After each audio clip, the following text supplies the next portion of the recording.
Why, hello there. Welcome to my edgy, sexy boudoir. You can tell it's an edgy, sexy boudoir because I have red silk draped behind me. It's definitely silk. Don't look too closely. And you can tell I'm edgy and sexy myself because I'm all in black and red, and I have a glass of totally for sure real whiskey, which I definitely drink a lot of, and a top hat and red lipstick. So sexy. Such edge. Alright, this sucks. I don't want to do this bit anymore. One of the things I do at my job is materials processing. That is, preparing new library materials before they go out on the shelves. Applying spine labels, dust jackets, new stickers, what have you. It's honestly one of my favorite parts of the job, and if I could just put on music and do nothing but that for 8 hours a day, every day, I would. Anyway, point is that because of that, I get to see new books before everyone else except the librarians ordering the books and the cataloger. Which is how I came across Something Wicked by Fallon Ballard. It caught my attention because, the title is pretty clearly a Macbeth reference, and the cover is pretty. And then the synopsis punched me in the gut, and I knew I was going to have to read it at some point. Something Wicked bills itself as Moulin Rouge meets Macbeth. Having neither seen Moulin Rouge nor having any real interest in it, I can't speak to much of that, though it definitely gives off similar vibes to the uninitiated.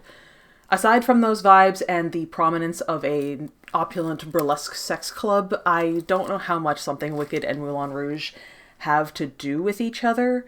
Again, this is a me problem. I'm sure someone who's done more than skim the Wikipedia article for the movie would have more to say about it.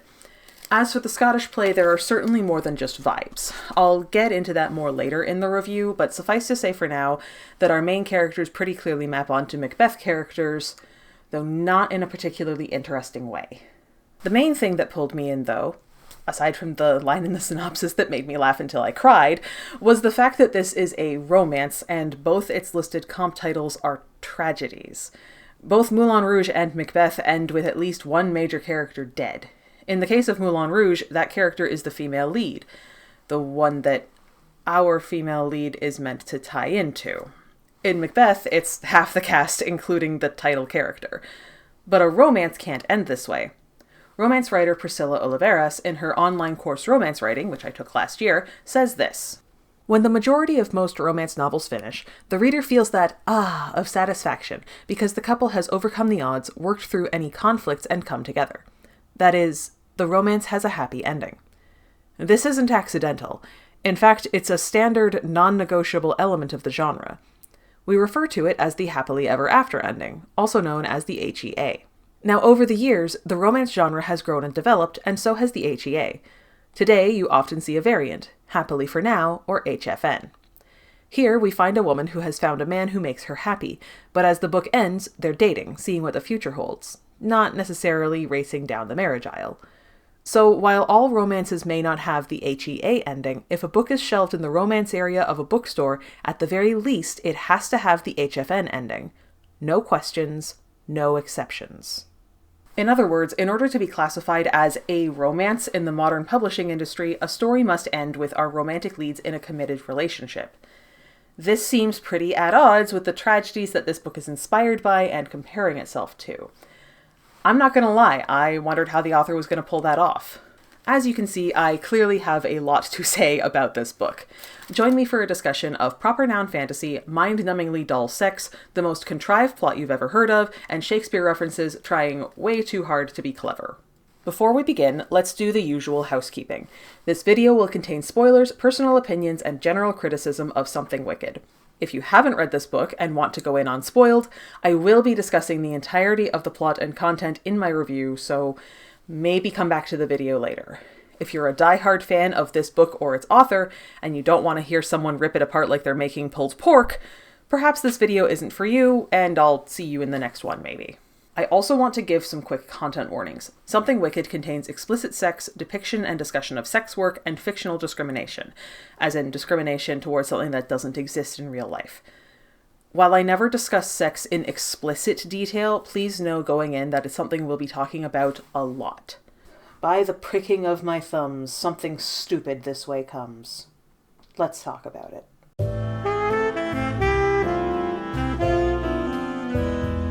The country of Avon is in deep turmoil. The uprising has overthrown Avon's monarchical rulers, and a decree has been issued. Candidates for the first presidential election will be selected by the completion of a special task, killing the former monarch of their home province. Callum, the son of the recently dethroned king, is determined to be in the running. But coming to terms with patricide will require the help of Lady Catherine, a gifted courtesan at La Puissance, Avon's premier sex club. Alright, so far so normal, right? We've got a rebellion, a murder plot, regicide, the works. There are some issues here that I'll get into in a minute, but certainly nothing that would make me immediately walk away from the book. Then that third paragraph hits. Lady Catherine has always had the magical ability to manipulate the emotions of anyone who experiences an orgasm in her presence.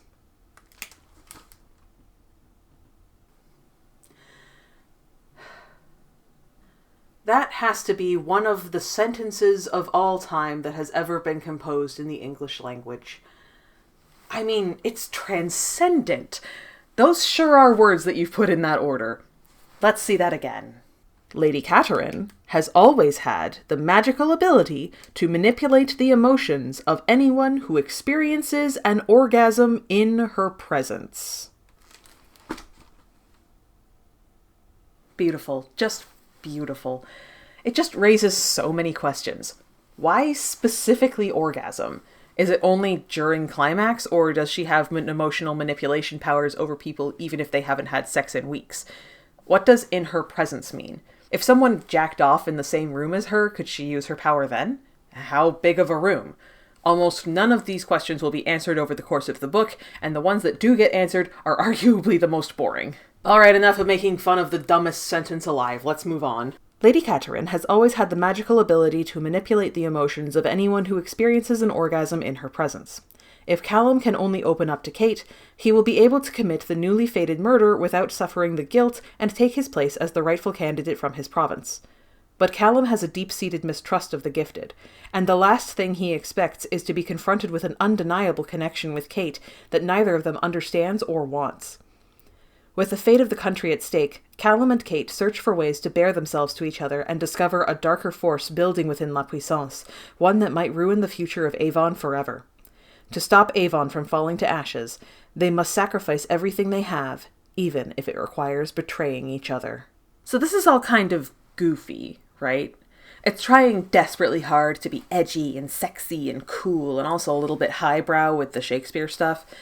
I mean, the country is called Avon, and we find out almost immediately that the capital city is Stratford City. It doesn't get much more obvious than that. To me, though, this all just comes across as silly. The question of why did it have to happen this way can only be answered with because otherwise the book wouldn't happen so many times before it comes across as contrived. Get used to that word because I'm going to be using it a lot in this review.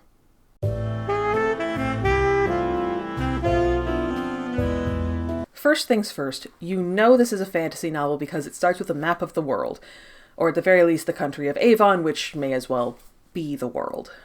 This map is bad, though we'll discuss why more later. For now, suffice it to say that a country being drawn up into roughly 4 equal-sized provinces with more or less straight borders is laughable at best. Then we get the first journal entry. We get these journal entries and letters and newspaper articles between every chapter, except if we're doing a mid-sex POV switch. They're from different characters and serve to give us little teases of information early. At least in theory. I'm not totally opposed to this kind of thing. I talked about how much I loved it in the Final Girl Support Group by Grady Hendrix, how it seemed to help flesh out the world in minor ways with listicles ranking the girls' movie franchises and excerpts from interview transcripts and such. On the other hand, the Storyteller's Corner in The Lost Story by Meg Schaefer did little except piss me off, constantly feeding us information that we either already knew or would be told to us diegetically within a few pages. Which one will the interchapter extras for Something Wicked give us? Only time will tell. I mean, I'm in the future, so I know already, but trust me, we'll get there. The first entry is from the Journal of Cassandra Trier, age 12. Who is Cassandra? Not the first foggiest clue. As far as I can tell, she never comes up again. But she begins the book with a journal entry telling us that someone named Diana had a vision of someone named Harry. He did something terrible, but it wasn't really his fault. I know it couldn't be his fault because Harry would never do anything bad to anyone. And then she saw, capital S, Harry with a crown on his head. So from here we can pretty easily infer that whoever this Harry guy is, he's our Macbeth stand-in. Already my heart began to sink. I'd kind of figured that Callum was going to be our Macbeth character, with Kate as Lady Macbeth trying to convince him to do regicide for personal gain. Nope, that's whoever the fuck Harry is. A little disappointing, but not really a deal breaker. We open proper with our female lead, Lady Catherine, no last name, having sex with the client. Sure. When he comes, she sees a burst of colors around him, which are apparently representative of his emotional state. Kate uses her gift, capital G, to hide away some of his grief and sadness. He cries in her arms, and she exposits about how this guy, Charlie, is a regular of hers. She sees her role as something of a therapist, helping people deal with the strong negative emotions that prevent them from living happy and fulfilled lives. Ever since the uprising, capital U, started 2 years ago, she's been taking on more and more clients, and it's starting to leave her exhausted. Her twin sister Andra appears and chastises her for taking on too much. They need my help, and I've never been one who could stand by and let people suffer. Andra has always considered this one of my biggest flaws. Wow, a main character whose biggest flaw is that she's just too nice and helpful. How exciting. This is exactly the kind of shit you're told to avoid doing, to make your characters flawed in ways that they're actually still perfect. It's just kind of lame. While we're here, let's examine our surroundings and protagonist a bit. Everything is black and red, with both Kate's sheets and robe described as scarlet silk. She has a big 4-poster bed, a dagger with a ruby in the hilt, red lipstick, long honey tresses, crimson walls, a golden bowl shaped like an elephant. We get it. It's a very specific sort of vibe we're going for here. I know it's meant to be very opulent and sexy and so on, but I can't help but think of that one heart-shaped bed in The Sims. It's sexy bordering on farce. Kate meets up with some of the other women in the club, all the gifted ones naturally, and also the cook Eliza. All of them, including Kate and Andra, were abandoned or kicked out by their families because of their gifts. Kate and Andra, specifically, were sent to an orphanage at age 4, then ran away to Stratford City a few years later, where they lived on the streets for a bit before being taken in by Diana, the original owner of La Puissance. Assumedly, the other girls have similar backstories. They're given a decent amount of weight here, but aside from Bianca, who becomes important later, they are all completely interchangeable. My best guess is that some of them are going to be important in later books in the series, but if you put a gun to my head, I couldn't tell you the difference between Tess and Rosa. I don't think Eliza gets a single line of spoken dialogue, despite Kate spending multiple paragraphs talking about how she dotes on all the girls at the club and left an abusive marriage in Venetia, and so on. I guess the idea here is to make us think Kate has a much richer inner life than she actually does. Anyway, Mary informs everyone that the monarchs are going to surrender to the uprising. This is a huge deal on several levels, not the least of which being the creation of a new system of government, not stated but heavily implied to be democracy, and the restoration of gifted rights. We learn here a bit more about what it means to be gifted. Only women are ever gifted, and it's a condition that's universally reviled and discriminated against. 200 years ago, there was a big law that was passed preventing the gifted from holding jobs, owning property, gathering in large groups, or bearing children. Gifts can be anything from Kate's extremely specific one, to Andra's sight, capital S, to Bianca's healing, to whatever the fuck Lady M has going on. The way the uprising is talked about here immediately started setting off alarm bells for me. These are all characters who were chased out of their homes or abandoned because of their gifts, but even so, they live fairly privileged lives. It's made quite clear that despite La Puissance being a sex club, there's no pressure for the women to be sex workers. Andra tells fake fortunes, for example. And thanks to the description of Kate's room, we know it's a pretty swanky place. Harold, the owner of La Puissance, takes care of them by being the gainfully employed man who signs off on their ability to work. And yet, even though the uprising is the main thing that's going to get them their basic human rights back, most of the women in this scene are upset that it was done with violence. Boo! What the hell is this namby-pamby bullshit? I want my fantasy novels to kill its bad guys and be cool about it. Especially when those bad guys are, by definition, oppressing women. Plus, it seems really weird for someone who, by her own admission not 2 chapters later, has been sheltered and isolated from most of the violence due to the central location of Stratford City, to be like, ooh, violence is never the answer, ooh woo. Girl, come on. Stab your local bigot today. Is the dagger just for show? I mean, yes, more or less. She admits as much when it's first revealed she has it. Kate goes to talk to Harold about it, since he's been helping fund the uprising. He informs her that La Puissance is having some financial troubles, likely the result of said uprising funding, and that he may have to close the club. Kate is appalled at this idea and tells him to do whatever he has to make sure the place stays open for the gifted who rely on its safety.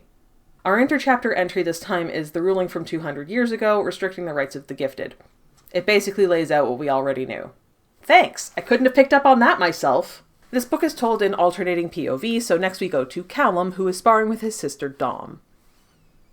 Can I just say it's kind of head-tilting to have our female lead introduced having sex and our male lead introduced fighting? Okay, cool. That aside, there's way too much dialogue for a sparring scene, so we learn that Callum is the heir of Scota. Yes, that's what the province is called, and Dom is part of its army. She aims for my ribs and, when I spin away, connects instead with the side of my head. Don't forget that you're my prince if you want to lord one more title over me. Shaking off her blow, I sweep my leg, catching her behind the ankles, and knocking her to the ground for the first time this session.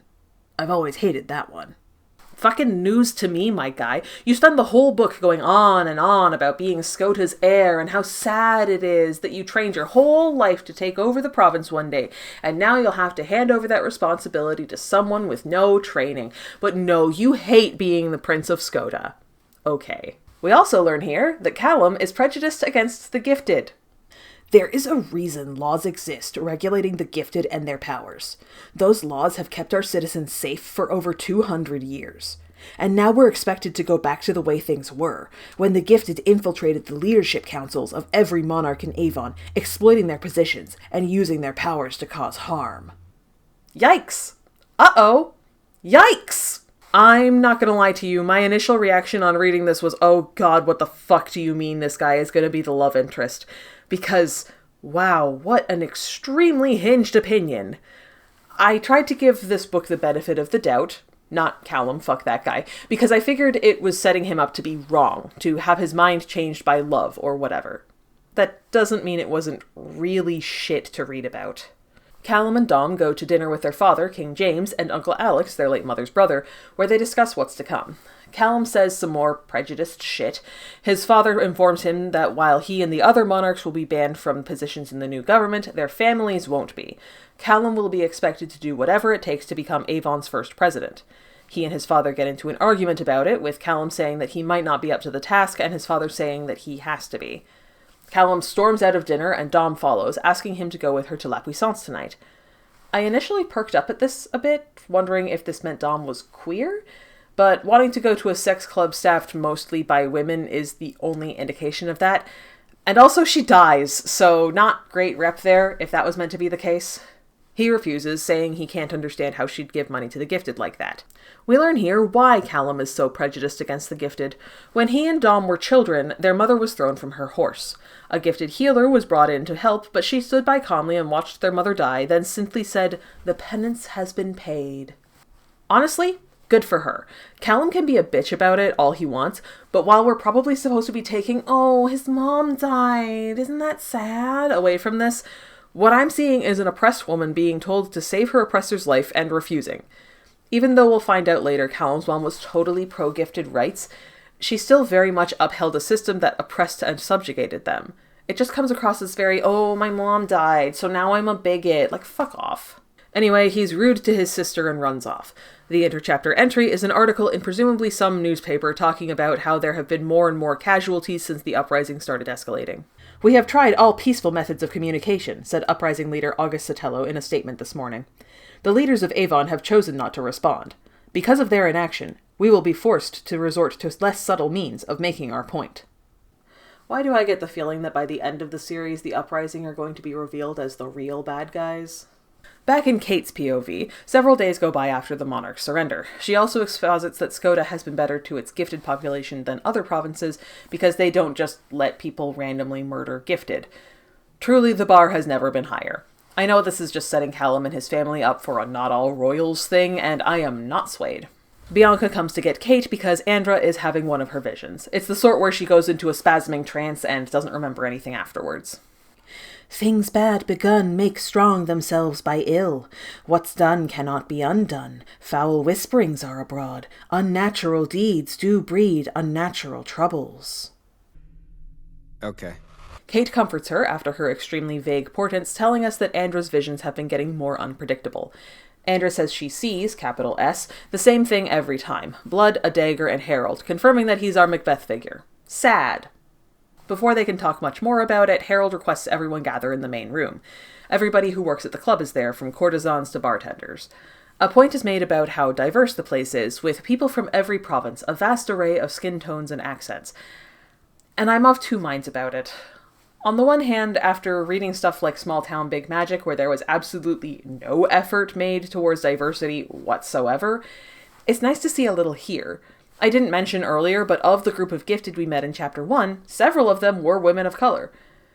Unfortunately, on the other hand, it rings a little hollow that literally none of the characters of color are people who matter. Bianca is the only gifted outside of Kate and Andra who matters, and she's explicitly a white redhead. Callum and his family are all white. Harold and his wife, who we're about to meet, are all white. It just comes across as ticking a box.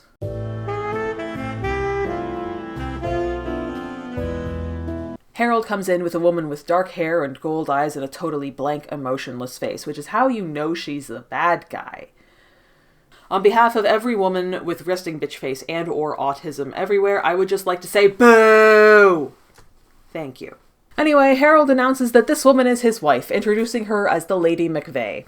Kate immediately starts referring to her as Lady M, which... subtle. Andra is clearly freaked out by Lady M, and so Kate doesn't trust her either. She smirks evilly at them, and the chapter ends. Our interchapter entry this time is a letter from a young Harold to his parents, explaining that he's running away to be with someone he loves, and that he's taking his grandfather's dagger. He promises to keep it in the family always, and I immediately figured out that it's the dagger he gave Kate, because yeah, of course it is. Unfortunately, the minute you piece that together, you also pieced several other things together, and one of the biggest twists of the novel falls apart, but I'm getting ahead of myself. Callum is met with the news that the uprising has decided how the next ruler of Avon will be chosen. Presidential candidates must kill their region's current monarch. Now, I haven't gotten into this yet, but quite frankly, this is one of the stupidest ways to decide on a leader that I've ever heard. This might work if you're trying to pick the next leader of an assassin's guild or something, but for this? Come on. Why is this what they went with? Better yet, why is anyone agreeing to go along with it? Of the people in this scene, Callum is the only one protesting it. Maybe Dom, Alex, and King James have all gone through their stages of grief about it already, but it just comes across that like, aw, shucks, I guess we have to do it this way or we won't have a plot. King James tells Callum that he has to be the one to do it to secure his rightful role as the Scotan candidate. Callum, obviously unwilling to murder his own father, says he won't, and King James calls him a fool and a coward. Pissed, Callum leaves. This is the first time he's ever really argued or disagreed with his father, which, like, man, you're 28 and you've never been angry with your dad? I have a great relationship with my dad, and I've absolutely been upset with him before. Was it mostly over petty, inconsequential teen angst bullshit? Maybe. The reasons may have been dumb, but the feelings were real. This just makes Callum seem hollow as a character. Dom goes after him, and Callum admits to her that while he can see the reasoning behind it, he doesn't think he can bring himself to kill his dad. They briefly discuss it, and Callum says Dom could be a strong leader herself if she wanted to. Her voice drops. Please don't ask me to do it, Cal. Shame heats my cheeks for even suggesting it. I can't stomach the thought of killing my father, so instead I place that burden on my sister? I'm just saying I'm not overly impressed with our male lead yet. He seems like kind of a bigoted, hypocritical dick. Dom suggests he go see Lady Catherine at La Puissance to help get rid of his trepidation and pre-guilt and grief. Being the prejudiced little shit that he is, Callum refuses and she leaves. This is exactly what the gifted want.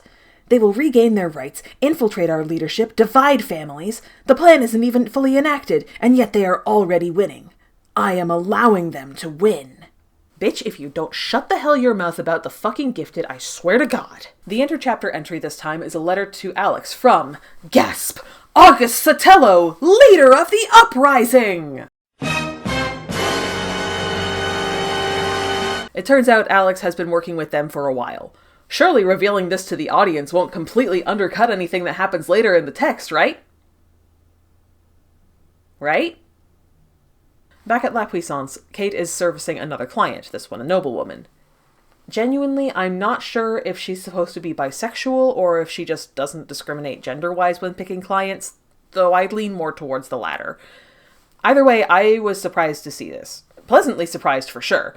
Thanks to the emotional color spectrum that's released when Lady Amanda comes, Kate figures out that she's left her ambiguously shitty husband. Good for her. They chat a bit about the uprising's decree, with Kate seemingly the only person who thinks it's hypocritical of the uprising to spend 2 years talking about peace, and then open their new leadership with violence.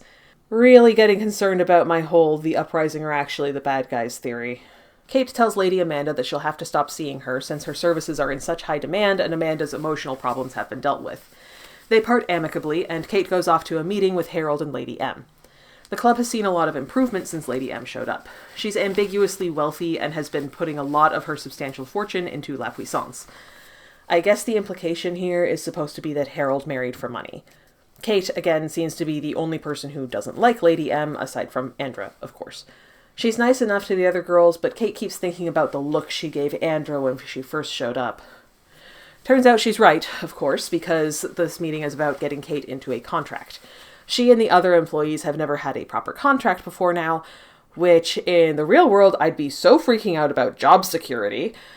But apparently the new contract is definitely being used to create financial independence on the club and, by extension, the McVeys. Lady M makes a whole big deal about how Kate doesn't charge full price for every client, working more on a sliding scale based on what they can afford. Good for her, I say. However, this has apparently meant that her room and board costs significantly outweigh the money she brings in. The contract is, theoretically, about making sure she pulls her weight financially. However, it's set to an exorbitant sum, and worse. This says here that if I don't meet my annual quota, the unpaid debt rolls over into the next year.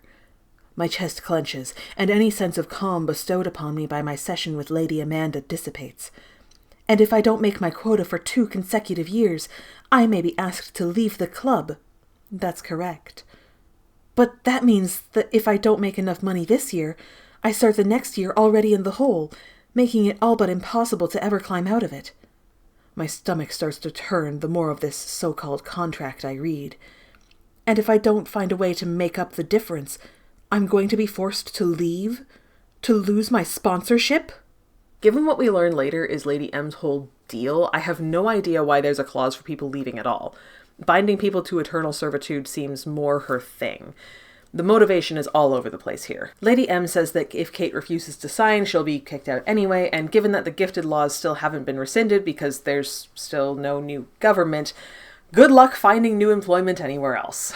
Harold is seemingly totally on Lady M's side with all this, which shocks and upsets Kate. She asks for time to think about it and leaves. In the hall, she runs into a couple of her friends who tell her they've already signed their own contracts. They didn't see any issues with it and tell Kate not to make things so difficult. In the end, she knows she has no choice but to sign. Our interchapter entry this time is from the journal of Gracia McVey, Harold's wife, from many years ago. They've just moved to La Puissance. It's less than a year since they eloped, and apparently this place has been a haven for gifted women for longer than Harold has been involved, because Diana was running it that way long before this. Over to Callum, who has been having a bad time trying to figure out another solution to his dilemma. Eventually, he decides to at least visit La Puissance and see what his sister's talking about. It's about a 2-hour carriage ride from his castle to Stratford City. Remember that now, because it's going to make certain plot points very stupid later. What could the country look like if all 4 provinces lived by Skoda's model? Perhaps peace and prosperity for all is possible. If it is, I might be the only one able to achieve it. Wow, a bigot, a hypocrite, and a humble bragger. What a catch. He gets shown around the club a bit by a random courtesan, unnamed, and describes how lush and opulent the place is. He gets waylaid for a bit, watching what I could only describe in my notes as the gender fuckery orgy. There's a dance floor, but nothing happening is like anything I've ever seen at a society ball. In 2s and 3s and 4s and 5s, people writhe against one another, their bodies pressed so tightly together it's hard to tell where one ends and another begins. Most of the men wear tuxedos, but several are wearing skirts and dresses, some bare-chested and glistening with sweat. Most of the women wear next to nothing, but some are dressed in evening gowns, others in tuxedos. It's as titillating as it is shocking, and my mouth goes dry. I'm surprised to find myself wanting more, the urge to insert myself into the undulating masses catching me off guard. This is never really brought up again, which I found disappointing. It'd be nice for our presumably heterosexual love interest to open himself up and discover more about his sexual appetites in this way than the boring fate sex we actually get. It's kind of neat that it's described in a way that's clearly meant to be appealing, or at least to show that Callum finds it appealing. Our leads are never really allowed to do much outside of their assigned gender roles. Sure, Kate takes clients of any gender, and Callum, cries at one point, but that's about all we get. I know maybe it's a bit much to hope for in a mainstream published het romance book, but I would have loved Callum's journey of gender-fluid self-discovery. It is what it is. Callum gets a whiskey and goes to get a seat to watch Lady Catherine's performance, which is coming up next.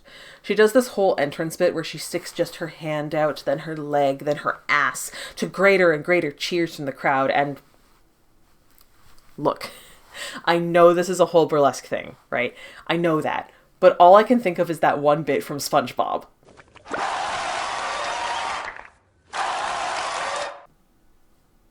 And that just kills any sexy vibes this book could have possibly had. Sexy and SpongeBob are not words that belong in the same sentence. Kate does a very sexy dance in a very sexy outfit, and Callum is bricked the fuck up about it. My heart stops in my chest, my breath caught in my lungs. A single word echoes through my head. Mine. Oh good, he's a bigot, a hypocrite, a humble bragger, and possessive! How is this man not tied down yet? Bachelor of the Year over here! Am I just too queer for this? Am I the problem here? This week's interchapter entry is another newspaper article, this time announcing that Scota will be the first province to get a killing period. Kate sees Callum during the performance and immediately identifies him as her mark for the evening. Instead of her usual clientele, she's more or less had to change up her business model, so to speak, to banging one extremely wealthy patron instead of several patrons of varying means. Her lofty goals of helping people have been put to the wayside in favor of keeping herself and Andra safe. They've both been given high debts to pay off, but while Kate can charge a high rate and also rake in tips, Andra's fortunes don't bring in as much, so Kate's doing whatever she can. Andra could get more money if she used her gift to tell real fortunes, but that could make her a target, so they're scraping by like this for as long as they can. After her performance, Kate changes and gets ready to go out to work the crowd, but is stopped momentarily by Lady M, who comments on her dagger. She says it's much like one she used to have and is vaguely threatening before Kate runs away to the crowded ballroom. Lady M has hired guards pretty much immediately after everyone signed their contracts, which isn't a red flag for anyone besides Kate. I don't know, I'm just really starting to feel like this whole thing of Kate being the only one to notice obvious problems isn't making her feel more smart, it's making everyone else feel stupid. As she's out and about, she runs into Morrow, a regular. He talks about how much the club has improved lately, then immediately senses Kate isn't a fan of their new benefactor. She doesn't want to say anything about the situation to him because he's the son of someone very important in Talia, and even if he's the family outcast, she doesn't want him blabbing to his rich and influential father. So she just tells him how lucky they are to have Lady M, he laughs like he sees right through her, and he leaves. Did all of that seem weird and pointless? It was! Morrow never comes up again. I completely forgot that he existed until I was going back through the book again. We spent 11 entire fucking paragraphs on this man, and he never comes up again, not once, for the entire rest of the book. I can only assume that he'll be important later in the series and we want to establish him here, but I don't care! This man is nothing to me! Make me give a shit about these people before trying to tell me about fucking Morrow! So Kate grabs a drink, also whiskey, wow, they have so much in common already, and goes off in search of her hot mark. She flirts with him a little and tries to proposition him, but the second their eyes meet, sparks fly. I knew he was handsome. I could see that even when I was dancing on stage in front of the crowd. But up close, this man is beyond handsome. His jaw is sharp and clean cut. His eyes are the brightest blue. His hair tumbles in copper-colored curls that I suddenly long to run my fingers through. He's beautiful. It's the kind of face a girl could fall in love with. Or, at least, the kind of face any girl but me could fall in love with. And yet a single word darts through my mind. Mine. Hey, equal opportunity possessiveness. That's something.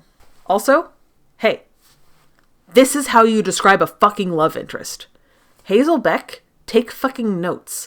I know what this man looks like and could make a pretty good approximation even if he wasn't on the cover. So, credit where it's due. Kate shakes herself out of staring at this incredibly sexy, hot, sexy, gorgeous, sexy, I'm running out of adjectives, man, and continues trying to flirt with him. He's clearly uncomfortable, but also obviously into her, and he pretty much immediately runs away. What a guy. He said he wouldn't be coming back, which means I probably won't be seeing him again. And for some reason, that makes me incredibly sad. That itch under my skin kicks up until the sensation almost burns. Because of all the funds I could have gleaned from him, of course, I reason. At this point I wrote in my notes, oh no, we're not doing some kind of fated soulmates thing, are we? It's an absolute fucking burden being right about everything all the goddamn time. I've said it before, but I'm not opposed to stories about fate. And this being a loose Macbeth retelling, I'd kind of figured fate was going to play a key role. That's the witch's whole thing. But I'd figured Andra's visions would be more or less the end of it, I didn't think we'd be doing soulmates. I'm so tired of romantasy novels tricking me into reading fated soulmate bullshit. At least advertise that in the summary so I know to avoid it, Or is that what the undeniable connection bit was supposed to be hinting at? Instead of banging her mystery man, Kate takes another less hot but still wealthy patron to bed. It's fumbling and quick and not very good, and she pretends she's with the hot guy from before instead. Kate manipulates his emotions to make him super generous, so he'll leave her a huge tip. She doesn't even feel a little bad about it, which, on the one hand, good for her, but on the other, not even a little? Jeez. The next day, Lady M requests Kate for a meeting. It's with Dom, who's come to ask her for help with Callum. They manage to get Lady M to leave the room, and Dom claims her brother needs sex lessons. She also says she wants Kate to help him with his grief and tension. Kate, not being a total moron, knows there's something else going on, but doesn't push it, not wanting to lose the juicy opportunity in front of her. They arrange for a week of lessons, where Kate will only be available to Callum, and Kate asks for 50,000 gold, more than enough to pay off her debt and Andra's, and have enough left over for both of them to leave the club and get away from Lady M. Done. Dom holds out her hand. I will have the first half delivered tomorrow. You'll receive the rest at the conclusion of the week. I wrap my fingers around hers, making the connection that the conclusion of the week is the day after the Skotan killing period begins. I squeeze a little tighter, as if I can imbue enough sympathy in that single grasp to make up for the fact that her father is about to be killed, even if I'm not sorry about that fact itself.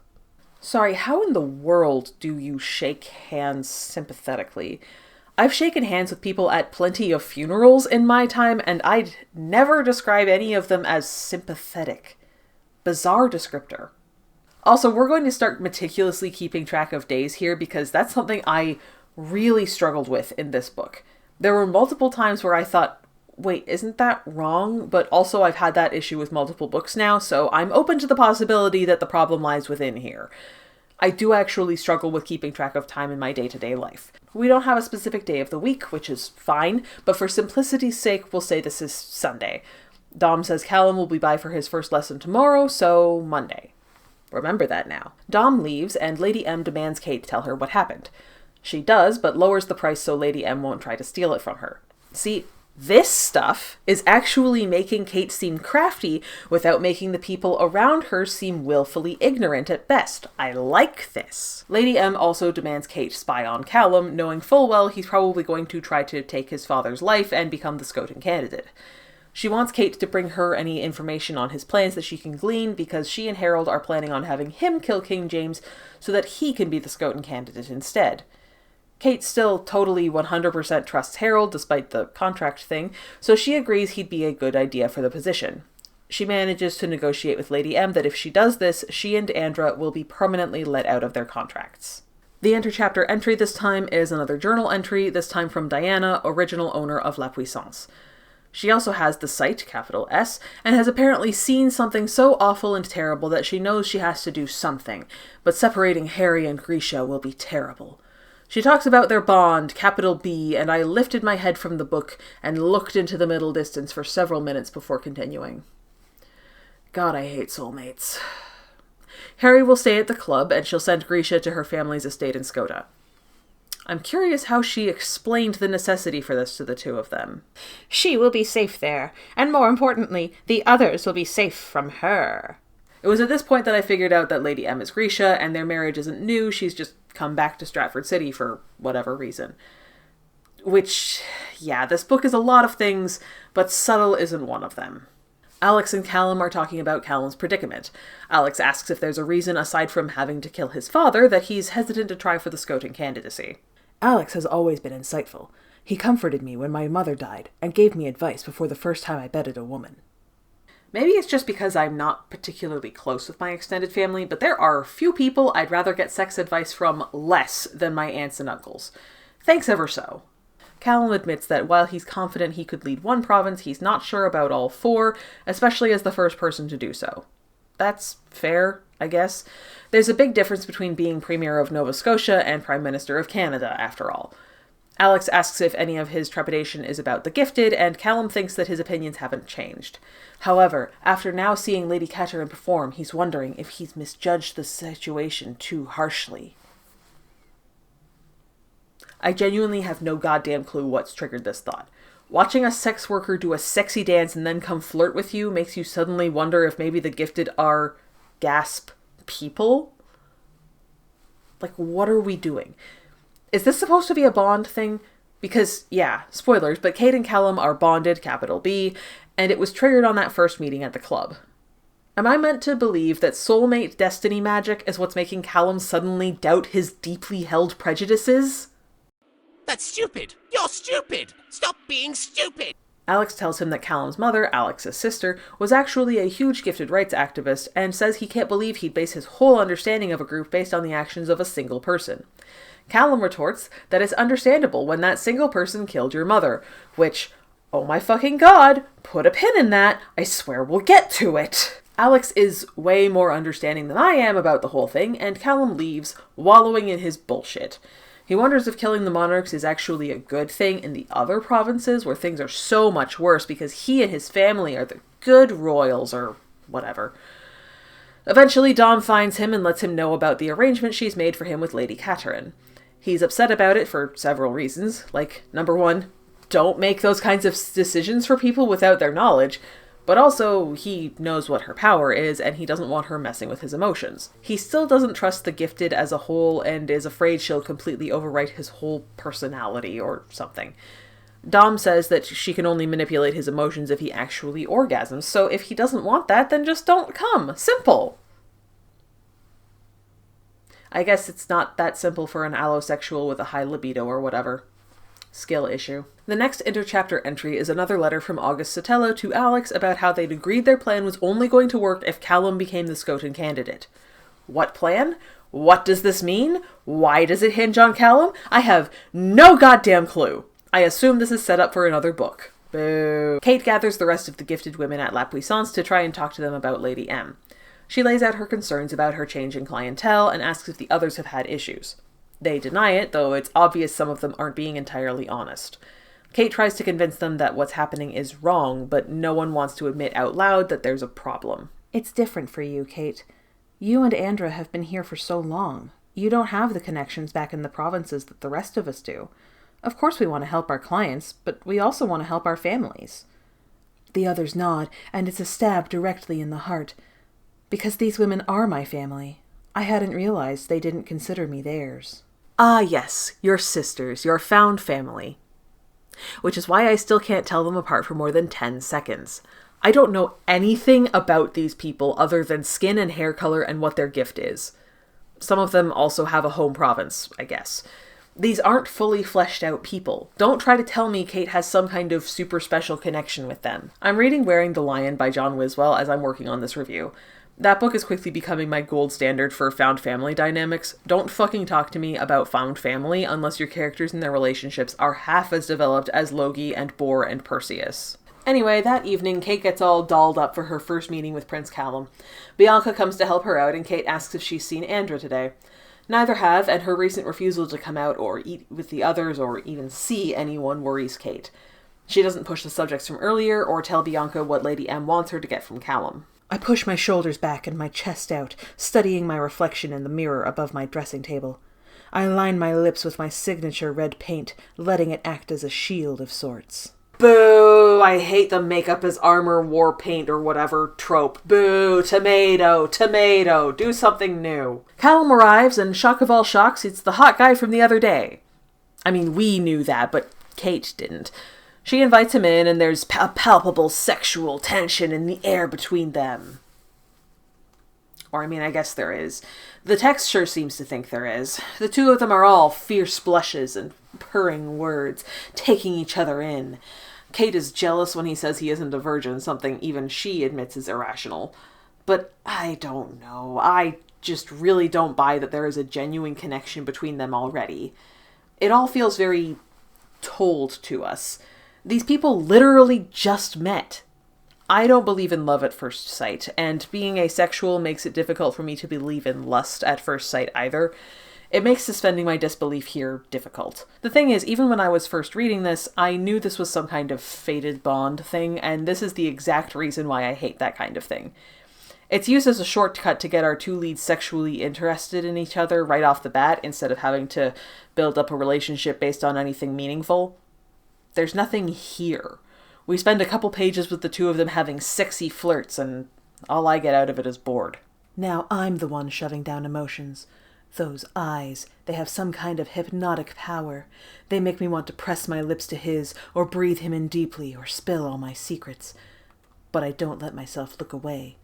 Instead, I drag a finger along the glittered edge of my neckline. Callum's eyes can't help but follow it as it traces a path, and I'm spared the fire of his direct eye contact. This is nothing to me. His eyes are so handsome. He has a sexy voice. He's hot, or whatever. And what else? I've got nothing from this besides that she thinks he's hot and wants to bone him because of the magical bond that I've already figured out they have because the book tipped its hand too early. Thinking someone is attractive and wanting to have sex with them are not the same things as establishing a genuine connection with our characters. That stuff is so important to a romance novel. If I don't care about our main characters' connection to each other, why should I want to watch them fight for their love?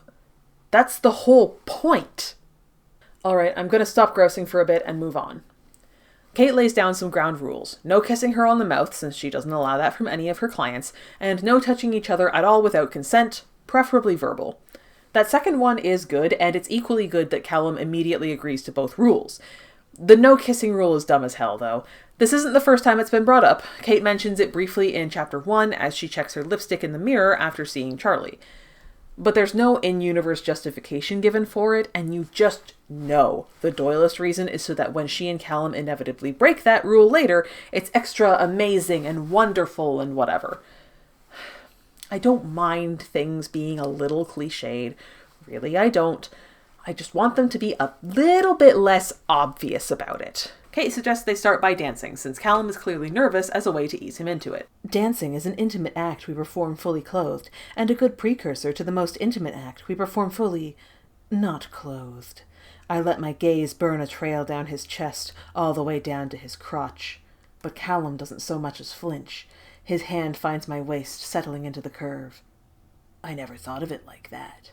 That's because it's dumb. Hope this helps. In the middle of this scene, we switch POVs. Get used to this because nearly every sex scene in this novel will do the same thing. I don't necessarily mind it too much here, though I don't generally like when we have a limited POV like this and switch scenes just so we can get a different perspective. But it is so jarring when they're actually having sex. This is also the first time we don't get an interchapter extra. So now in Callum's POV, they dance. They haven't even started yet when Callum refers to it as the most erotic moment of my life, which... ugh. Bro, you're dancing. We find out in a few pages that they're dancing a tango, because of fucking course they are, but it's still just dancing. Relax. They talk while they dance. Kate asks him about himself, and he's not sure what to respond with since he still doesn't actually trust her. Eventually he just says that he has a younger sister, even though she already knows that, because the haze in my brain is keeping me from fully functioning. Hey, Aloes, does finding someone sexually attractive actually make people this stupid? Like, that's not real, right? They talk a bit more about sisters and family, and it's kind of inane. There's a very charged atmosphere, which, if I cared about these people and their relationship, might mean something to me. More pages about how sexy this is, and how hot things are between them, how much Callum wants Kate and finds her attractive, and it just goes on and on. They dance to 4 songs before Kate pulls away and pounds half a glass of whiskey. I can't say I blame her here. I don't dance, but believe it or not, I actually used to teach Zumba, and I've been in musicals which required dancing. It's a lot of work. They keep talking, this time about more important things. Kate asks about his hopes going forward, since he's not the de facto next ruler of Skota anymore. Callum answers honestly and more or less completely for once, saying that he thinks he could still be a good leader and that he wants to help people, that he cares about creating a fair and just world. Kate is a little shocked, and Callum immediately realizes his mistake. As far as he knows, Kate doesn't know about his plan to kill his own father and take the candidacy. He convinces himself that Kate is actually somehow using her emotional manipulation abilities on him now, and he quickly takes his leave, promising to return tomorrow. The interchapter extras are back, this time a letter from Grisha to Harry. They've been separated for a few years now, and though she misses her husband, she agrees with Diana that it was the right decision. Again, curious how Diana explained the situation to them? We never find out. I guess Harry goes to visit sometimes, which is nice. Grisha has decided she wants to become a mother, even though it's against the law for gifted women to bear children. It'll be fine because it's Skota, she says, and they don't bother preventing or punishing gifted pregnancies here. Our child, Harry, with your hair and my eyes and all the love we could give her. So the McVeys are Kate and Andra's parents, right? Lady M has golden eyes, and so do the twins, and they have lighter versions of Harold's golden brown hair. Again, this book doesn't have a subtle word on its pages. Kate is still affected by Callum even after he's left, all hot and bothered by the handsome, boring prince. Then she says this. And even worse than the attraction, he told the truth. When he spoke about his sister, when I asked him what he saw for the future, and he spoke about equality for the people, he told the truth. The air around us had turned a peaceful blue, the same damn color as his stupid eyes. He revealed a bit of himself in that moment, allowed himself to be vulnerable, and with that exposure showed me an honest piece of himself. I can only twist and manipulate emotions after my partner has achieved release, when the vulnerability is thick enough for me to latch onto. But when a person shares an honest bit of themselves with me, I can discern the truth of their words and their intentions. And Callum Reed's intentions are as pure as the blue of the ocean waters surrounding Avon. Why the fuck is this only getting brought up now, over 100 pages and nearly a third of the way into the book? Wouldn't this have been helpful to know about when Kate was trying to talk to the other girls about Lady M's treatment of them? That certainly would have been a better time to bring it up to the audience. Let us know about this secondary ability of Kate's by having her tell us that she doesn't see them being truthful, that she knows they're lying, or at least downplaying the issue. Or worse, that they fully believe what they're saying because she can see the honesty bloom around them in a sickening burst of colors. And then you have her bring it up about Callum. These are the kinds of things that you really shouldn't leave too late in the story to bring up, because by holding them back, you make them seem like they're just a convenience, added in only when it became relevant instead of an important part of the story and character from the get-go. Hi, Editing Regs here. As I was working on this section of the video, I came to the sudden realization that this never comes up again. Like, it is not mentioned at all when, like, she's trying to, you know, deal with Lady M's lies and all this. Like, it is not mentioned. Not once is it even brought up of just like, oh, I can't, like, it's like nothing. I can't see any colors around her, so she must be lying, or like, oh, she's keeping herself super guarded, she won't be vulnerable with me. Nothing. It does not come up. It is not mentioned. It is not relevant. It only comes up that she can, like, discern people's honest truths or whatever the fuck in this one specific instance, and then never again. Don't do that. Don't do that.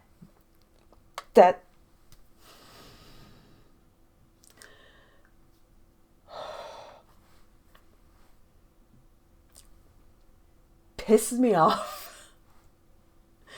God. Anyways, video continues. I just had to pop in here because I don't think I've said that anywhere else in the script, that this literally never comes up again. The next morning, Kate goes to see Andra, who looks like absolute hell. Andra insists she's fine, but she looks exhausted and sick. Eventually, Kate gets her to admit that Lady M has been forcing her to use her sight multiple times a day with basically no recovery time, looking for any information she can get about the election. She also says her visions are somehow stronger and clearer when she's with Lady M. This confuses Kate since she's never heard of a gifted having their powers amplified before. Like, hey, girly, maybe Lady M is also gifted and that's her gift? Is that not the most obvious conclusion to draw? But no, that's not even considered as a possibility until it's revealed as a twist much, much later in the book. I'm getting ahead of myself again. Kate tells Andra that she's going to be making enough money to buy out their contracts soon. Andra doesn't want to leave La Puissance, but Kate insists it's the best way to keep themselves safe. They just have to finish out this week and they'll be free. For those of us keeping score at home, it's now Tuesday, day 2 of Kate's arrangement with Dom. That night, Callum returns, and Kate declares that his lesson for the evening will be to undress her. He balks, and she explains that a lot of men have no idea how to handle women's clothes. Nothing kills the mood faster than having to call a servant in to help remove your partner's clothes.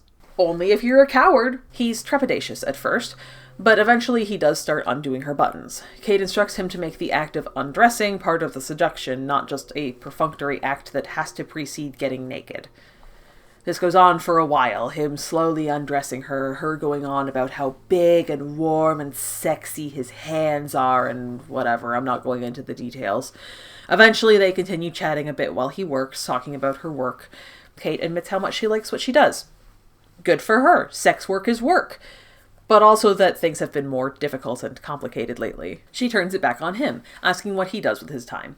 Callum says he used to spend most of his time preparing for leadership, doing diplomacy, that kind of thing. Kate can once again tell he's being honest, but also finds it weird that if he spends so much time learning about his province, how can he not know about the state of things for some people? The orphanage she and Andra lived in before they ran away to Stratford City, for example. Finally, she's naked. She teasingly tells him to finish seducing her and she'll take care of the raging erection he's worked up, but he shoots her down, admitting that he has no intention of finishing in the same room as her. Kate, of course, figures out this means he knows what her gift is and makes him admit it out loud. He gets her to put on her robe so he can think properly. Not gonna lie, I do the same but for different reasons. I lied, we're not having sex. Put your clothes back on and listen again to our Legend of the Bionicle. Callum refuses to explain why he's actually here yet, admitting that he doesn't trust the gifted and explaining about his mother. And so you have held that against every gifted you've encountered since? I try not to take it personally. At least Callum seems to have a good reason for his prejudice, just as the gifted had a good reason not to save a royal life. Nope. Wrong. There's no such thing as a good reason for prejudice. She even tells him, and genuinely means it, that she's sorry for his loss after he says that he thinks oppressing her and women like her is actually good for the safety of the country. It doesn't matter that she immediately follows it up with complaining that he needs something from her and doesn't want to give her basic human rights for it. This is dumb as hell, and I hate it. Callum suggests ending their agreement, still offering her the rest of the money. Unfortunately, in order to be free of her contract, money isn't the only thing Kate needs from him. She convinces him to keep up the contract, but since there's the stupid bond thing, they're basically throwing themselves at each other about it the whole time. But I would be lying if I didn't acknowledge that there's something more worrisome happening in my heart as I take in Callum's words. The fear of never seeing him again. It chokes the breath from my lungs. Which is ridiculous. It's been 2 days. Correct! It is ridiculous. I'm glad we agree. Also, this chapter features the first appearance of the trio of freckles on Kate's shoulder. It's here twice, actually. The first time when Callum is undressing her, and again here when he's leaving, where he presses his lips to them. I got so goddamn sick of hearing about this trio of freckles. That's what they're always called. My trio of freckles this, the trio of freckles that. Shut up about the trio of freckles! The interchapter extra this time is another excerpt from Diana's journal. I think it takes place before Grisha gets sent away because it's Diana only just figuring out that Grisha and Harry are bonded. She talks about how they're constantly reaching for each other, always want to be together, and she doesn't use the word codependent, but it sure sounds that way to me. I fear what might happen when they produce a child together. It could be our salvation, or our downfall. What does this mean? Great question. It is never addressed. Callum wakes up from a horny dream he had about Kate, of course, and immediately rubs one out about it. Alex comes to see him almost immediately after and gives Callum a book of his mother's writings. Apparently she wrote a lot of newspaper articles, often about the gifted and how they deserve their human rights back. Learning this isn't enough to convince Callum to stop being a bigot, and Alex storms out, mad at him. Callum winds up reading a bunch of his mother's writing. What right do we have to deny these women their right to a free life? I, for one, can never stand by the sanctioned killing of women who have done nothing but exist. Being a mother is the greatest thing I have ever done, my children the best gift I have received. How can I stand by and deny others the immense privilege of motherhood? I don't like how weird this book is about motherhood. Everyone should have the right to choose to be a parent if that's what they want, but that's not how this comes across. It feels very, motherhood is the greatest thing a woman can aspire to, which is, 1, super gross, and 2, not what the author is going for, I think. I do genuinely believe Fallon Ballard has more liberal politics than that, given most of the rest of the book. I just might have chosen another way to say this. This makes Callum cry and feel ashamed that his views are so counter to the ones his mother held, not recognizing the inherent humanity of the women he wants to continue oppressing should he become president, not actually interacting with a gifted woman and talking to her about her feelings on the situation, but reading the writings of his tragically fridged mother, a non-gifted woman, and specifically the part where she calls him her greatest gift. Cool. I hope he dies. Immediately, he decides to go to La Puissance and talk to Kate. It's still super early in the day. We're on Wednesday, day 3, by the way, and she wasn't expecting him. She's going out, but agrees to let him come with. They ride horses for a couple hours out of the city before arriving at a crumbling orphanage for gifted girls in Skota. Apparently, Kate spends some of her time off going to orphanages for the gifted in each province and plans to go to one in Talia later today too. Why she wouldn't tell him this until they got there is beyond me. I guess because she knows he's a bigot. Still, let him know that ahead of time. Fling the invitation in his face like a challenge, and give him a chance to show off his newfound character growth. Kate goes a bit into some of the abuses she and Andra suffered as children here. It's very Oliver Twist because, of course, it is. Callum had no idea about it and says his father would have stopped it if he'd known. According to Kate, 10 years ago, the director here was replaced and things have improved, but the place is still underfunded. Kate brings him inside and introduces him as her friend Cal so the kids won't know who he really is. He describes them as a horde of young girls of various ages, which could mean anything. How young is young? Kate picks up the smallest, so I'm assuming there are at least a couple toddlers to kindergarten-age kids in the mix. But what about the oldest? Are there any teenagers? It's just not super descriptive is all. Anyway, the kids haul Kate off to show her what they've been up to lately, leaving Callum alone with Amelia, the woman who runs the orphanage. She, of course, knows who Callum actually is. He asks for a tour, and she, somewhat briskly, leads him around and explains to him that they're underfunded and that Kate provides extra money to help cover costs aside from necessities. Callum is appalled that there's even a single orphanage in his province that's underfunded, and it's like, my guy. It's an orphanage for people that everyone, yourself included until literally this morning, fucking hates and thinks of as subhuman. Half these kids probably aren't even actually orphans. They're just in the same kind of boat as Kate and Andra were, kicked out by their parents for being gifted. Why are you so shocked by this?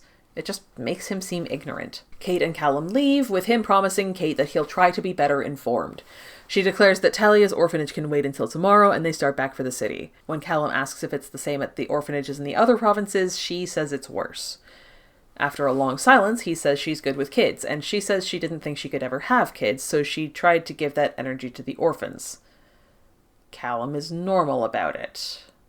You see what I mean about the motherhood thing? It's just kind of off-putting to me how often that comes up. When they reach La Puissance again, she takes him to her room and pours them both a drink. Then she's Lady Catherine again, ready to give him another sex lesson.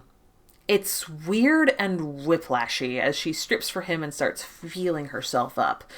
We go straight from contemplating the position of the most vulnerable people in our society to your lesson today is to watch me masturbate. Again, I'm not going into the details for various reasons, but she eventually starts narrating what she's doing under the guise of teaching him about sex.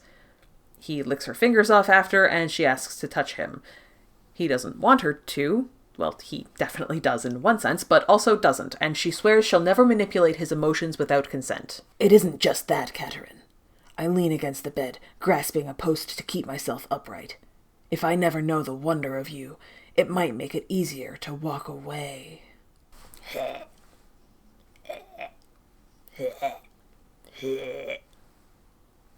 They have a mutual masturbation session, and immediately after they not quite tandem release, we switch chapters to her POV.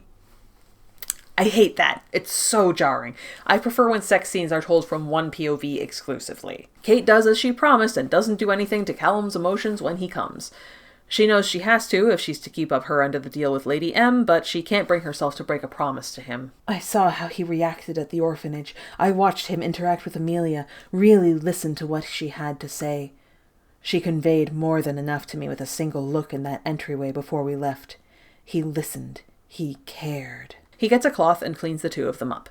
She mentions hearing him turn on the faucet, and for some reason I had forgotten that this was supposed to be a turn-of-the-century vibe and not actually Shakespearean times. That's on me, I think. The book has never tried to be anything other than what it is. Callum asks if he can come back tonight, saying he has other stuff to do first. Kate agrees, and he leaves, but is seen on the way out by Bianca and Mary. Mary asks who he is, and Kate explains. She doesn't want to give them the whole story, and just says she's doing what she must to protect Andra. Mary doesn't like it, but Kate trusts him, at least more than Lady M. Bessie the bar is in the ground on that one. Bianca says that Kate likes him. She denies it at first, then says who cares if she does? He's just a client. Mary leaves to see a client of her own, and Bianca demands more answers now that it's just the two of them. Kate spills that Andra is being worked to death, and Andra comes in right at that moment to illustrate her point. She looks even worse than before, and Kate tells her to just hold on a few more days. Andra says she saw that Harold would kill King James and become the scouting candidate. Kate, now worried that if both Harold and Callum are vying for the kill, then Callum will be hurt, says they have to stop Harold. Bianca would rather have Harold in charge than some guy she doesn't know. I use every argument I can think of to justify telling Callum the whole truth, even though to do so would be betraying a man who has been like a father to me. Betraying the ideals I've held close my entire life, until a certain blue-eyed prince showed up at my door. I need to go lie down for a little bit. Andra breaks me out of my thoughts, rising from the chaise and handing me her empty glass. Her eyes are so vacant it scares me. Boy, it sure would have been nice to see what any of those arguments actually were. Could we hear some of them, maybe? Nope. She just walks Andra to her room and tucks her in.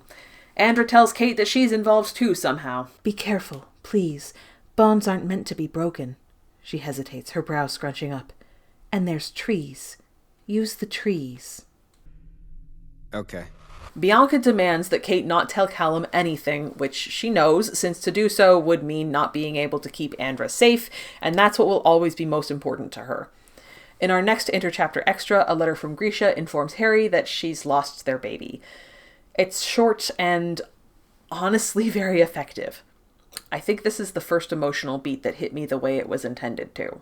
It turns out the important other stuff Callum had to do was go home and wander around his castle aimlessly for a few hours before turning around and going right back to the club. What the hell was the point of that then? Why did he go all the way home instead of just wandering the streets of Stratford City? Remember, it's a 2-hour carriage ride both ways. And for what? To drink whiskey and think about his feelings? You know where else you can do that? Fucking Stratford! He comes back to the club and Kate pours him a drink. I have no idea how these people aren't constantly sloshed out of their minds. She asks him about his father, and he deflects, talking instead about how Skoda's taxation policy means they're better able to take care of their poor. I'm all in favor of taxing the rich, of course, which is what he's talking about here, but as Kate is quick to point out, that means they make sure everyone has their basic needs met, unless they're gifted. They talk politics a bit, and he asks why she's set on thinking the worst of him. Kate says it might make things easier if she does, and goes to begin their next lesson, clearly bitter about it. Said bitterness melts away when he touches her, because of course it does. Tonight, after our chapter POV switch, she gets him to finger her. Again, no details, but it goes on and on. The whole Kate chapter is like 5 pages of this one thing. She sucks his fingers at one point, and I think that might be something I'm just too asexual to understand. It's fingers, man, who cares? Then there's another chapter POV switch, and in Callum's POV, she takes care of his hard-on. Kate says, "You were really going to keep this from me," when she sees his dick, and it's like, girl, you saw his dick before? Last time? You know what it looks like. Also, you are a sex worker. You have seen so many dicks. I'm a little tired of sex scenes where they're totally amazed by each other's junk. They all look more or less the fucking same. Blah, blah, blah, more of the same, and when they're done, they finally lie together for a bit before she goes to clean them up this time. He stops her from wiping away the kiss mark she left over his heart. I keep rolling my eyes at this stuff, but the annoying thing is that if these were characters I cared about, I know I'd be eating it up. It's so frustrating, because it's not necessarily badly written or anything, it's just not interesting, and also these people are nothing burgers. He goes to leave and says that tomorrow he's going to ask Kate to help with what he really needs, i.e. getting rid of his apprehension for him. They talk a bit, with him wondering if this whole thing is ridiculous, but also needing to be with her in a way he doesn't fully understand. She admits she feels the same pull. However, she tells him she's planning on leaving the club soon, and he's got way more going on, so they probably won't see each other again after their arrangement is over. They're both clearly upset about it. Callum goes home and doesn't sleep. At breakfast, we learn that the Skoden killing period begins tonight at midnight, and this is where my confusion about the timeline comes into play. If I'm keeping track right, today should only be Thursday, day 4 of the agreement. But Kate said way back in chapter 7, when she first met with Dom, that the last day of their deal would be the day after the Skoden killing period begins. Including today, we still have 4 days left, days 4 through 7. Even if we said the day Dom came to make the arrangement counts as day 1, that means there are still 3 days left. Is the book miscounting, or am I? I'm so confused. Whatever, I guess this is going to be the last day he'll ever see his father alive. King James makes a little speech at breakfast about not feeling guilt over doing what has to be done. Alex says he'll have guards around the king tonight. What for? My voice is hoarse, choked on tears I won't allow myself to shed. To ensure that you are the one who... He doesn't finish his thought, but his words slowly penetrate my mind. You think there are others who will show up tonight? Others who will want to kill him? Alex looks at me like I am a naive child.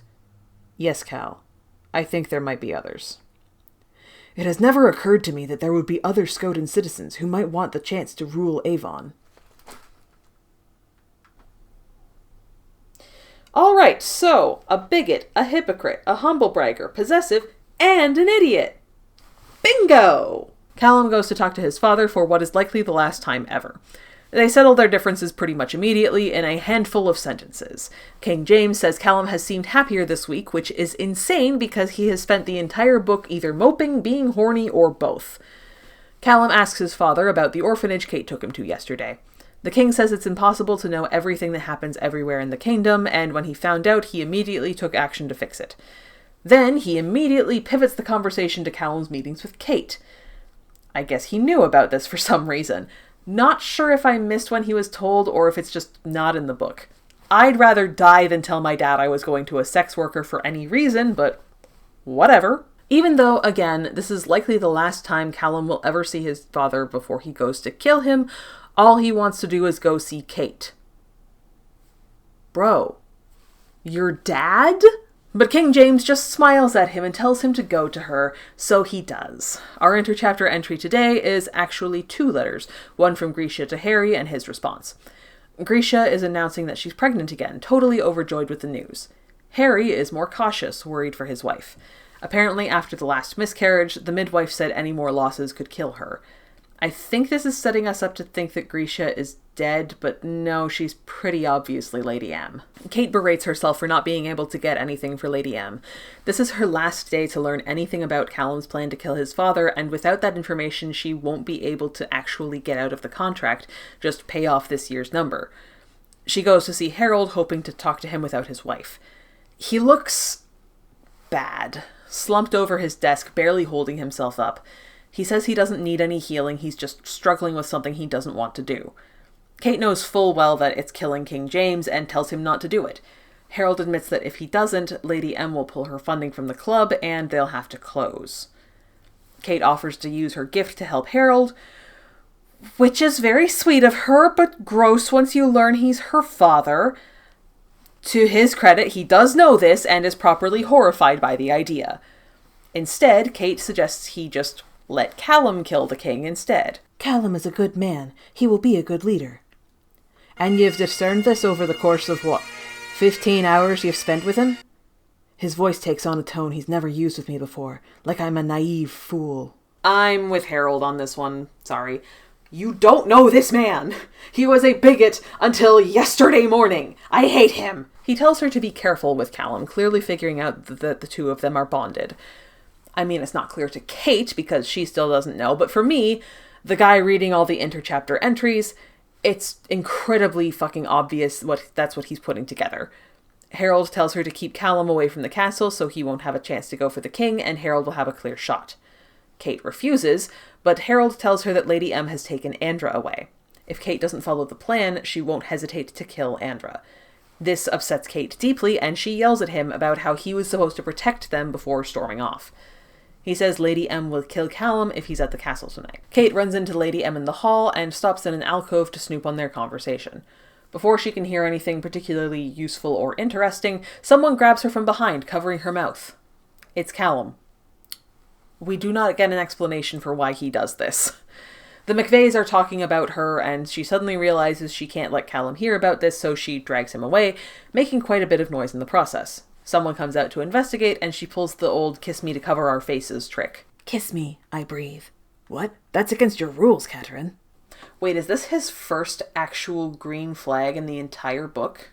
Goddamn. And, of course, it's the best kiss ever, blah, blah. It gets them all hot and bothered there in the hallway. But it works. Lady M dismisses them as one of Harold's whores and leaves. Once she's gone, Kate takes him back to her room, saying she has something to tell him. He, very considerately, gives her space as she goes to her balcony. I guess she has a balcony.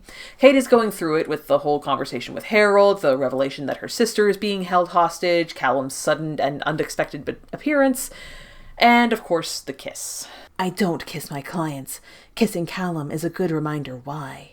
Yeah, we still don't have a reason in the text why she doesn't kiss her clients.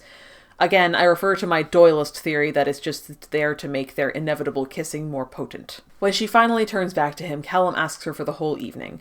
She knows she shouldn't take advantage of his trust, and I'm like, fucking don't then. But ultimately, it comes down to saving her sister or helping her not boyfriend, and she chooses Andra. They fuck. It goes on for the rest of the chapter and into the next. They share another fucking drink. He's about to ask for her to harden his resolve to kill his father when she tells him she already knows what he plans to do. She says he's a good person, which... Sure, Jan. And offers to assuage his guilt, even if she doesn't think he should feel guilty in the first place. First, though, she asks him to have more sex. This time, we fade to black, and when we return, it's night.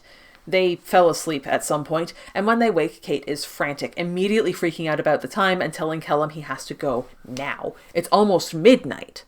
Damn, I didn't realize this was a Cinderella retelling, too. Now I'm just trying to picture what a Cinderella-Macbeth crossover would look like. More interesting than this, certainly. So he asks what's wrong. She says he'll hate her. He says he could never hate her, which, ha. Kate says she should start at the beginning. Bitch, is it urgent or not? Don't worry about giving him the full story. Just tell him, Harold is poised to kill your father. I'm sorry I didn't tell you. They're holding my sister hostage. You have to leave now. Bam! Explain everything later when time isn't of the essence. Please remember, it's a 2-hour carriage ride door to door. But no, she tells him the whole thing. It takes like an entire page. When she tells him about Lady M, which could not more obviously be an alias, he says he's never heard of her. Gang, I think this man might be stupid. When she finally admits that the McVeys would kill her sister if she didn't prevent him from killing his father, he gets pissed off. Knowing he's being needlessly cruel, he says she should have sacrificed her sister for him. They argue, and I'm just sitting there like, your dad is probably being murdered right now, dipshit. Are you gonna go deal with that in a timely manner or nah? Finally, he goes to storm out. She catches his arm and asks him to be careful. He asks if any of it was real, and she says she cares about him. He says he thought he did too. Kate begs him not to hurt Harold and offers her services again. I'd once again like to remind everyone that it takes 2 hours to get from point A to point B here. Stop wasting time. Finally, he leaves. We get a brief interchapter entry from Diana's journal again, informing us this time Grisha is having triplets. I guess that makes sense since right now we just have Kate and Andra, and we need another to make the witches 3. Apparently Diana saw that Grisha was going to do something terrible to her kids, presumably all this, and the only solution was to take the girls from her. Surely this will not backfire in any way. Would you believe we're barely past the halfway mark? Kate's chapter here is mostly just her trying not to think about the Callum situation and snooping around in Harold's office. There's basically no one around the club, which is worrying, but it means no one is around to see her pick the lock on Harold's door and start going through documents. The main thing here is that not only are the numbers on the contract Lady M made all the girls sign different, but also only the gifted women have contracts at all. She decides to leave, hoping to warn someone. She doesn't know who, and I don't know how, given that, again, 2-hour carriage ride. But Lady M's guards grab her and lock her in her room. Why in God's name is her room locked from the outside? That's not even a question that gets asked. Kate is just trapped forever now, I guess. Another short interchapter extra, this time a memo from August Sotelo to the entire rest of the uprising, I assume. Apparently they've already decided who will be Avon's first leader, though they don't say who it is here. I'm guessing we're supposed to assume it's Callum, but it's left open enough that it could be anyone, depending on what happens in the rest of the series. It also talks about giving the heirs the greatest chance of moving forward, which raises questions about the actual goals of the uprising. Put a pin in it, we'll get there. Meanwhile, Callum comes bursting onto the scene at the castle. First thing he does is check Alex's place, where there's a helpful note informing him that he and Dom are safe, just not here. So that's good, I guess. He heads up to the actual castle, taking out 2 potential rivals on the way. One of them is a former palace guard. A man sworn to protect the life of the royal family, and here he is, planning to assassinate his king.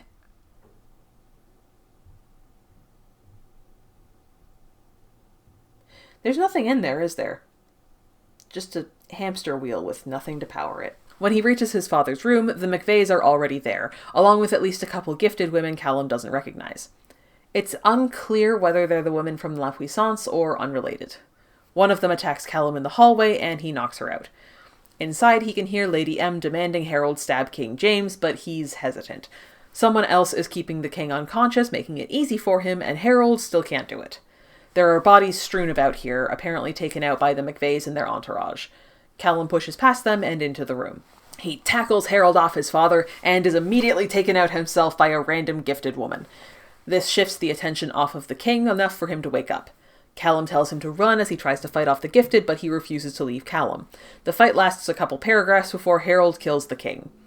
Callum holds him in his arms as he dies, and I don't know that I'd like this even if it was about characters I liked, honestly. It's just too cliché. Oh no, I'm sorry. It's too late for that, son. Protect Skota. I will. I love you. I love you too.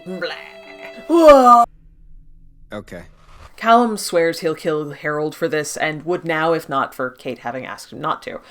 Harold says he hopes he does, but that he needs to get out of there or Lady M will kill him. He also says to take care of Kate and protect their bond, which Callum ignores as he leaves. He goes to the safe house that they had apparently set up in Stratford City, which is apparently where Alex and Dom hold up, and which raises so many questions, but shut up, we'll fucking get there, put a pin in it. Callum has to admit to his family that Harold is the one who killed King James, and he's racked with guilt, feeling like an idiot for falling for Kate's distraction. Alex's brow furrows as he parses out all the information and its implications. Why would Harold do that? Hey, is it not a red flag that Alex is on a first-name basis with the guy bankrolling the uprising? Should we not be concerned about this? Oh wait, Callum's a complete and utter moron, I forgot.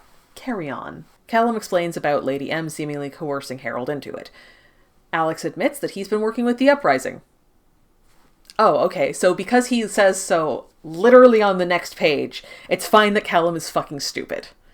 Callum and Dom are shocked and betrayed by this, but Alex explains that he basically did it because he knew which side would win and wanted to make sure his family didn't get completely destroyed by it.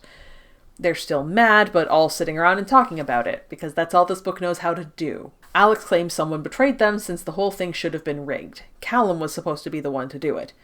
He thinks he can fix things since the killing period doesn't officially end until the end of the week, which is stupid. The king is dead. Announce the candidate. What's the point of waiting? It was here that I wrote in my notes, I'm bored. Everything feels like it plods along at a snail's pace. Nothing is grabbing my attention and holding on to it. The book just keeps happening and I just keep turning pages. Another short interchapter entry, this time from Harold's journal.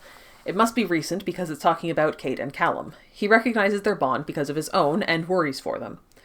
We sort of had this implied to us already by the fact that he specifically told Callum, take care of her, of Kate, protect your bond, capital B, a scant 6 pages ago, and we're about to have him go talk to Kate about this exact thing.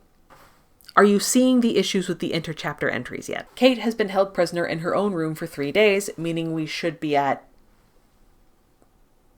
Saturday now, and 3 days into the week-long killing period. No one has been to see her except to bring food, though she's not sure if that's because no one wants to, or the guards just won't let them in.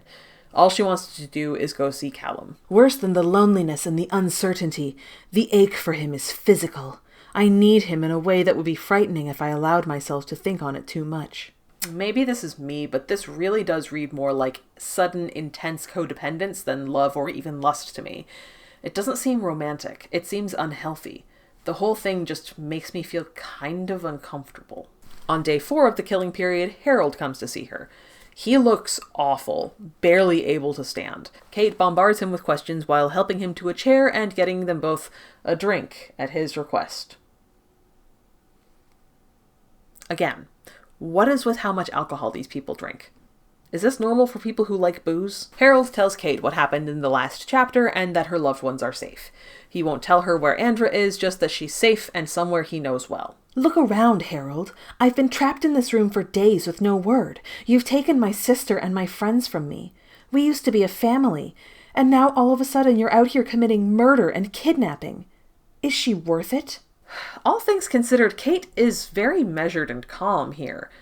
I think she should be more pissed. Get angry, girl, yell and scream, break something expensive that Lady M got the club out of petty spite. Anything to alleviate the placid melancholy that's hovered around this book like a shroud for chapters on chapters. Even during fight scenes, it never feels like the intensity gets ramped up. Do something! Harold tells Kate that he and Lady M are bonded and have actually been married for years, which would be a bombshell for anyone who hasn't been paying attention to the interchapter extras. Kate has heard of bonding, but only knows that it's pretty much impossible for them to be away from each other. Harold then explains the same thing in the next paragraph. Thanks. Kate recognizes that this is how she's feeling about Callum, but brushes it aside as less important than what's going on right now. There is so much you don't know, Kate. I reach across the table for his hand. So tell me. I can't. I shake my head, wondering what happened to the fierce leader who would have given his life to protect those in his care. What exactly is your plan, Harold? Wrong. Your next question should be, why the fuck not? Stop being so passive. Even if we don't get the answers, our main fucking character should at least be asking the questions. Harold gets suddenly uncharacteristically angry that Kate won't just take him at his word that he's in the right and starts to leave. Kate fawns, begging to see Andra and saying she'll do anything if he lets her. Harold says none of this would have happened if Andra just hadn't told Lady M what she saw, that a McVeigh would win the election. He leaves, but later she finds a crude map he's left behind. Kate continues sitting around for hours, wallowing in her misery and thinking about the possibility of being bonded to Callum. Bianca comes to visit, asking what's going on, and Kate tells her about everything except for her bond. Bianca says she'll try to convince the others, but she's not sure they'll listen. Using their gifts around Lady M feels basically effortless, and many of them are willing to overlook a lot of things for it. Even later, Callum climbs up the balcony to see her. Apparently no one is guarding the balcony, which begs the question, if she wanted to leave so badly, why didn't she climb out there? We learn later that it's high and steep, but this isn't helping Kate beat the passive protagonist allegations. She cleans up some of Callum's injuries from the fight at the castle with a healing tonic from Bianca before apologizing for her part in everything. He tells her she doesn't have to apologize to him, that he understands why she made the choices she did. That's nice, I guess. Because it's been a few days since they've seen each other, he's had some time away to think and can now come back and talk like a mature adult. Kate isn't owed anything after what she did, and his anger was justified, but that they can have this conversation at all is a net good. It's also dull as tar, but, that's more to the writing than the content. Kate draws him a bath, and they bathe together, still talking about everything that happened in the last few chapters. Callum blames himself for not being there to kill King James, which, yeah, it kind of is on you, actually. I'll get there. Kate offers to help take care of his guilt, but Callum self-flagellates, saying he doesn't deserve to feel better. Your suffering is not noble, it's infuriating. Take the Advil. They get horny just being around each other, but also sentimental, declaring they want to be by each other's side always. Then they have sex for a few pages into another chapter POV switch. After, she tells him about what Harold said a couple chapters ago, and they decide they're going to work together to take down the McVeys. Kate says she knows where Harold is, which I guess she just figured out off-page, since last we saw she was trying to figure out the map. She also tells Callum about one of Andra's visions, saying just the word, trees. Not exactly be lion-mettled, proud, and take no care, who chafes, who frets, or where conspirers are. Macbeth shall never vanquished be until great Vernham Wood to high Dunsinane Hill shall come against him. But close enough. Another excerpt from Harold's journal as our interchapter extra this time. This time, it's from many years ago, when Kate and Andra first arrived at La Puissance. He immediately knew they were his and Grecia's daughters, though Diana won't answer his questions about the third one. He agrees to never tell them of their true parentage, and is fearful of what could happen if his wife learns that they're here. Kate and Callum both say they wouldn't blame the other for not actually wanting to be with them, and it turns out into another drawn-out discussion instead of actually doing anything. Callum doesn't give a reason why she might not want to stay with him, but hers is that, well, he's angling for a high political seat, and she's a gifted courtesan. Even taking one or the other out of the equation, she worries that having a gifted woman around will alienate some of his potential voter base, and the ones who don't care about that will probably care very much that she's a sex worker. If I cannot be elected for the person I am, and that includes loving the people I love, then I don't want to be elected at all. He stops just short of touching me, but the heat of him is everywhere. Then your father will have died in vain. Bitch, his dad was going to die no matter what anyway? What do you mean? This goes on for far too long as they continue declaring how much they care for each other again. It feels like that's all the past couple chapters have been. Move on. But no, then they bang it out again. I thought time was of the essence. There are only a few days left in the killing period. I thought we were rescuing Andra. Can we fucking go? They finally leave, and Kate makes such a big deal about how high and steep and scary the drop from the balcony is that I thought something would come of it. But no, they climb down and run off to a safe house, and nothing interesting happens because of this ever. Alex says that there ain't no rule that says a dog can't play basketball, and so if Callum kills Harold before the end of the killing period, he can be the candidate. Kate tells them all she knows where Harold is hiding, and that they can go in disguised as trees since it's in the woods. Get it? Burnham Wood? Oh, so clever. See how impressed I am? This is my impressed face. There's the usual squabble of how the female lead shouldn't go, but she's stubborn and demands to because someone she cares about is in danger, which I've seen too many times to care about. They decide to go at night to give themselves the best cover and rest for now. Kate and Callum talk about their feelings some more and the situation. And honestly, as long as I leave with my sister, I don't care about Harold anyway. I never thought he would become the villain in my story. I think we both know there is really only one villain in this scenario, Kate. Lady M. Yeah, what I always liked about Macbeth is how Macbeth actually didn't do anything wrong ever, and it was all totally Lady Macbeth pulling the strings the whole time, and he never got worse. This time, the interchapter extra is a letter from Diana to Harold, presumably from her deathbed. She wants him to come see her so she can tell him the whole truth about everything, and she knows he's a good man and hopes he'll understand and trust her. We never find out what she's talking about, by the way, sparing you that disappointment now. We look ridiculous. The four of us, me, Kate, Dom, and Alex, have dressed from head to toe in black. Oh, thank God he listed out all the characters involved. I might have forgotten in the last 2 pages. They go out to Dunsinane. The book doesn't call it that, but for simplicity's sake, I'm going to. And Callum chooses now to bring up bonding. Supposedly, Dom told him about it off page, and they both talk here in terms of it being a thing that happens to gifted women specifically. Making it even stupider that the fact that Lady M is gifted is supposed to be a twist. I cup her cheek in my hand. Even if we weren't bonded, I would choose you, Kate. Every hour of every day. You have to know that it's true. That's the Bond talking, my guy. That's how fate works. They finally get going and approach the building. Their disguises work great, and they get inside with basically no problems. Inside, they split up, with Alex and Callum going for Harold, while Kate and Dom look for Andra. Dom wanted to go with Callum, but he wants her to protect Kate. Callum finds Harold almost immediately, alone, thankfully, and asleep. He goes to kill him, but Harold wakes up, and they fucking talk more first. Great. Can something happen, please? Harold tells Callum that he's dying and wants to talk to Kate first, and that he hasn't really had a choice but to be party to Lady M's crimes. Being bonded doesn't take away your free will. Harold leans forward, almost as if he craves more pressure from the blade of my knife. Perhaps not for someone like you, Callum Reed. Hi. What does this mean? We never learn. Again, bonding is such a vague concept. The characters all seem to assume that Harold's physical state, his random burst of anger in Kate's room earlier, his refusal to go against his wife are all somehow related to his bond, but we still don't know anything about how it actually works. It's just there because the plot said so, because we need a reason for our main leads to instantly be super into each other. I hate it here. Harold says he wants to see his daughters, and Callum instantly puts two and two together. He takes Harold with him, deciding that Kate deserves to hear everything directly from him.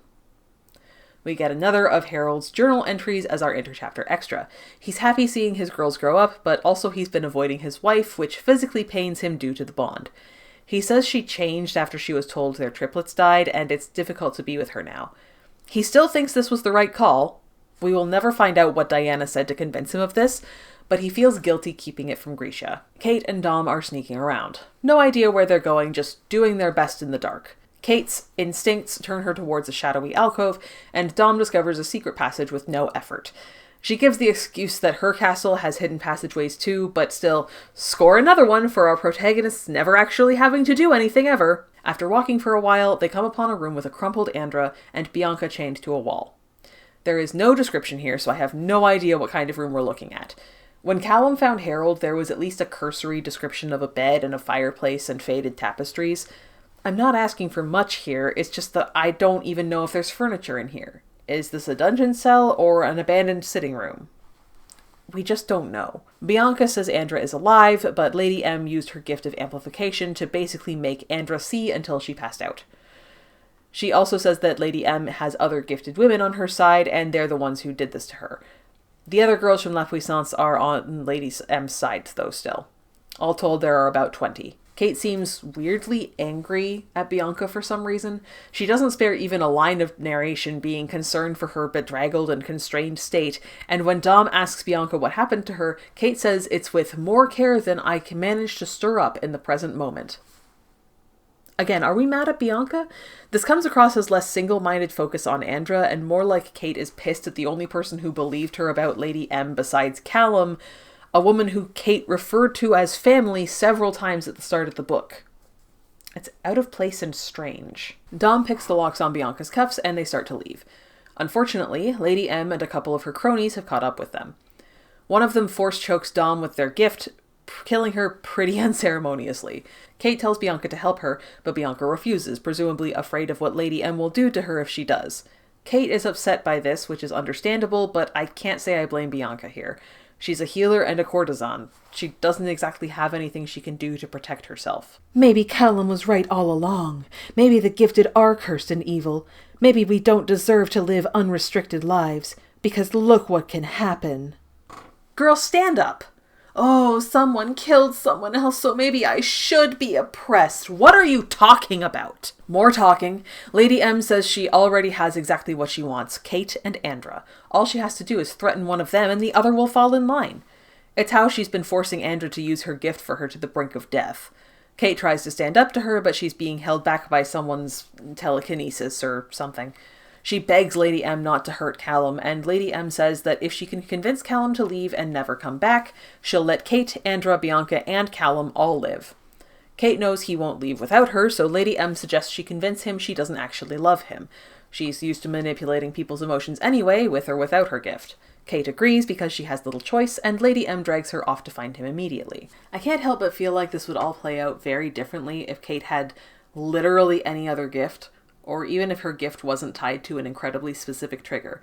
As it is, having this excuse plot ass ability means that she has literally no weapons in her arsenal. One of the other girls can bend metal. That'd at least be something. Even though it's not a sex scene, we get no interchapter extra here. We just switch to Callum, who shoves Harold at Alex and goes off looking for Kate and Dom. After wandering lost for a bit, Lady M finds him, with Kate in tow. Kate is clearly upset and goes to hug him, telling him his sister is dead. He pretends he's fine long enough to get out of there, but Kate won't go with him. She's apparently not a very good actor because he can tell her mocking laughter at him is fake. Kate says she never loved him, made up the whole bond thing to get whatever she wanted from him. He starts crying, she almost does too. He demands she look him in the eyes and tell him she doesn't love him, and if she does he will leave, figuring she won't be able to do it. She does it with no problem. Distraught, Callum quietly tells her that Harold is alive and wants to tell her something important before declaring he was always right about the gifted and leaving. This goes on for way too long and is like wading hip-deep through molasses. There's an interchapter extra, very short, from Grisha's journal. She says she knows Harold is hiding things from her, the first time she's called him Harold instead of Harry in her letters or whatever. She doesn't miss her children, just what they could have been, and vows to replace them. Lady M gloats about how she'll be the scouting candidate now that Callum has done the dirty work of killing Harold for her, and drags Kate back to the dungeon, or whatever. She tells Kate about Andra's vision, a crown, a gift, and a pair of golden eyes, which of course could be any of them. I'm actually hoping it ends up being Andra, because right now she only exists to be a plot device. We get a random amount of time. There are no windows in the room they're in, so I assume it's supposed to be a dungeon. Again, no description. Food is delivered 4 times, so presumably it's been about a day? I think that means it's around the end of day 5 of the killing period. No one talks to each other until finally Andra starts moving. They help her sit up and drink some water, then demand food from the guards. Kate asks if Andra can see any way for them to get out, but no. Then Lady M comes back and uses her gift on Andra. This somehow forces a vision out of her, and she declares that Harold is alive before fainting again. Lady M sweeps out of the room, presumably to go kill her husband, since she needs him to be dead in order to take his candidacy. The 3 of them continue rotting in their cell until the other girls from the club come to break them out. Thank God, I thought maybe our main character might actually have to do something for once. Kate is suspicious. If they were going to help, why wait until now? They claim they didn't know how bad it really was, which is ludicrous because Bianca definitely told them. But sure. The 3 of them will stay here so Lady M won't hunt them down, but Kate, Bianca, and Andra start off to go find Callum's safe house again. We get another newspaper article for our interchapter extra this time. It reports that there are rumors that Harold McVeigh was the one to kill King James, but no official announcement has been made yet since the killing period is still on. People are uneasy and upset. I took a ride through the rolling green hills of the Skotan province yesterday, ambling down the cobblestone streets of the normally bustling villages, stunned by the lack of activity. It is as if the entire province has shut down for the duration of the killing period. What is this, the Purge? Life goes on as normal after a political leader has been killed. Sorry to break it to you. You think people didn't still go to work after Julius Caesar was assassinated? Or like JFK? No one's out working the fields or hawking wares at the local markets? Come on. Back in Callum's POV, he's depressed. His father and sister are dead, and the woman he loves was using him. He says he can't bring himself to fully believe it, but also is just moping about it instead of doing anything. Again, this man is stupid. I think this could have been improved by him figuring out what was going on and choosing to leave, but vowing to come back for her. Then, as he's mounting his rescue mission, Kate et al. Show up on his doorstep. I don't know, maybe it would still be lame and boring, but it would make Callum seem like less of a gullible fool. Harold is still alive, but dying. Apparently Lady M was slowly poisoning him, so his deteriorating physical state wasn't to do with the bond then. Whatever, okay. Time passes. The sun rises in the morning and sets in the evening. I do not have the strength or the desire to count them. Would you still try? For me? I am dying to figure out where we are in the timeline. I can only assume it's day 6 of the killing period at most. Fuck if I know. Kate and the others show up and are allowed in. She settles Andra and goes to check on Harold, surprised he's alive even though Callum told her he was, and so did Andra. Minutes pass, bleeding into hours, and still the redhead, Bianca, I presume, fusses over Harold. It is so hard to build up a sense of urgency when I have no idea how much time is passing. Where are we in the killing period? Someone get me a fucking newspaper. I know you have those. Eventually Harold is okay, at least for now, and he begins to exposit. Great, more talking. Thankfully, they kind of skip over most of him talking about his backstory because we already know a lot of the important bits from the interchapter extras. He tells them he's their father and they have a third sister somewhere. A lot of going over stuff we already know, that Lady M has designs on the presidency, that she has Gifted on her side, and so on. Eventually, they come to the decision that they need to take the fight to her. Harold will try to get through to her using their bond, somehow. Still unclear how that works. Also, it never actually happens. He also wants to go back to the club to do something first, so Callum sends Alex with him. Tomorrow morning, they storm Dunsinane, but for tonight, Callum and Kate go off to another cabin closer to the fortress just in case Lady M comes after them in the night, so as not to endanger Andra and Bianca. Kate tries to hold Callum's hand, but he won't let her, still upset at her betrayal. There's another entry from Grisha's journal as our interchapter extra here. This time it's just after she's come to La Puissance. She knew right away that Kate and Andra were 2 of her daughters, and is disappointed that they weren't happier to see her. Andra is useful but weak. Kate, on the other hand, is strong, formidable even. Too bad she's found herself bonded to that waste of a man. At least it will make it fun to toy with her. It'll be almost poetic. Harry and I were separated for so long.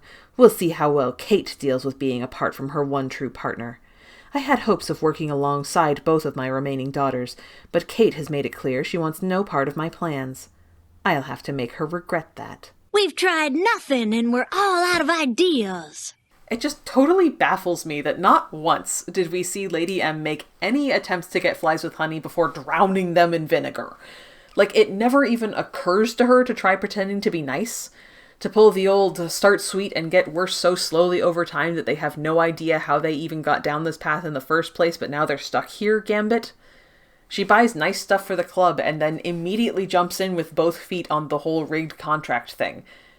This is not a master manipulator, this is Biomancer from Sentinels of the Multiverse. Looks like I've been playing chess while you've been playing chess like an idiot. Just absolute clown shoes blathering about machinations within machinations while not even pretending to be anything other than what they are. You are not manipulative, you're not even particularly clever. You're just evil and an asshole. Kate and Callum go to another safe house, this one much closer to Dunsinane. They decide to do some more talking because we haven't had enough of that in this book already. Callum says he didn't believe Kate when she said she didn't love him because, of course not. She apologizes for what she said but explains her reasoning. They reconcile. For once, they actually don't have sex, instead responsibly going to sleep since they have a big day tomorrow. This brief stint of good sense is immediately broken because the second they wake up they start banging it out again. We shouldn't be doing this. There is so much at stake today. But I can't make myself care. I hate the whole we shouldn't do this bullshit when it comes to sex or whatever. Simply don't, then! Oh, but they're bonded, capital B. They constantly crave each other. I don't care. Skill issue. Stop fucking and go do a murder. When he comes, she sees his emotional spectrum and it's... The air in the cabin explodes in a shower of sunset. Pinks and oranges and golds, the most beautiful colors I've ever seen.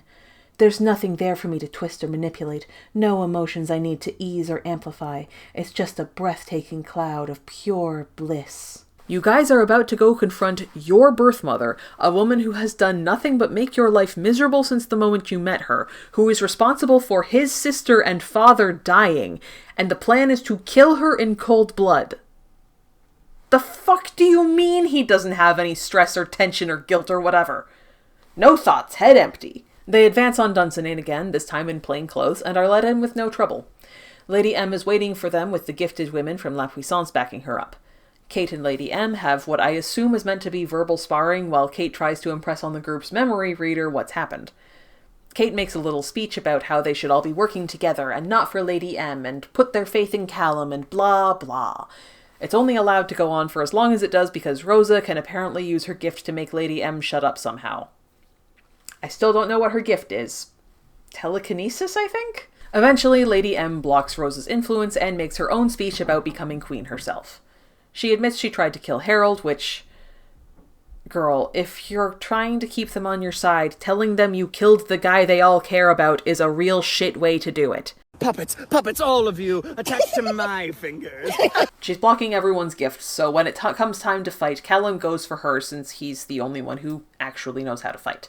She knocks him to his knees after just a few minutes of sparring.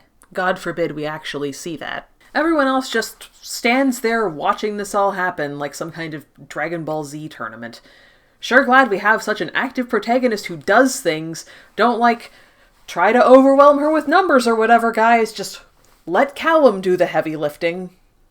The rest of Lady M's gifted show up and pretty much immediately swarm the women who were just standing there with their mouths hanging open. Kate is grabbed, but she manages to Uno reverse and pin the other woman to the wall. They have a little back and forth about how Kate has actually lived a fairly charmed life, all things considered, and the other woman says the Uprising are just out for themselves. Kate knocks her out. Our interchapter extra this time is the letter from Harold to Lady M asking if he can come see her, even though they've been apart for so long, and asking her for her help in saving La Puissance. I don't know why we needed to see this. It doesn't add anything. Moving on. Callum continues trying to fight Lady M while the gifted fight each other all around him. He worries that this is exactly what they've been oppressing women to try and prevent. An unstoppable army of pissed-off women with magic powers. No, my mind argues, that isn't what's happening here, because there are gifted fighting on both sides. Kate and her sisters want to do this the right way, work with the Uprising to regain their rights. It's this Lady M who has created this toxic group. Not gonna lie, the use of the right way is a massive red flag. Yeah, man, the gifted should just politely ask for their rights back by agitating through political channels rather than banding together and demanding change or else.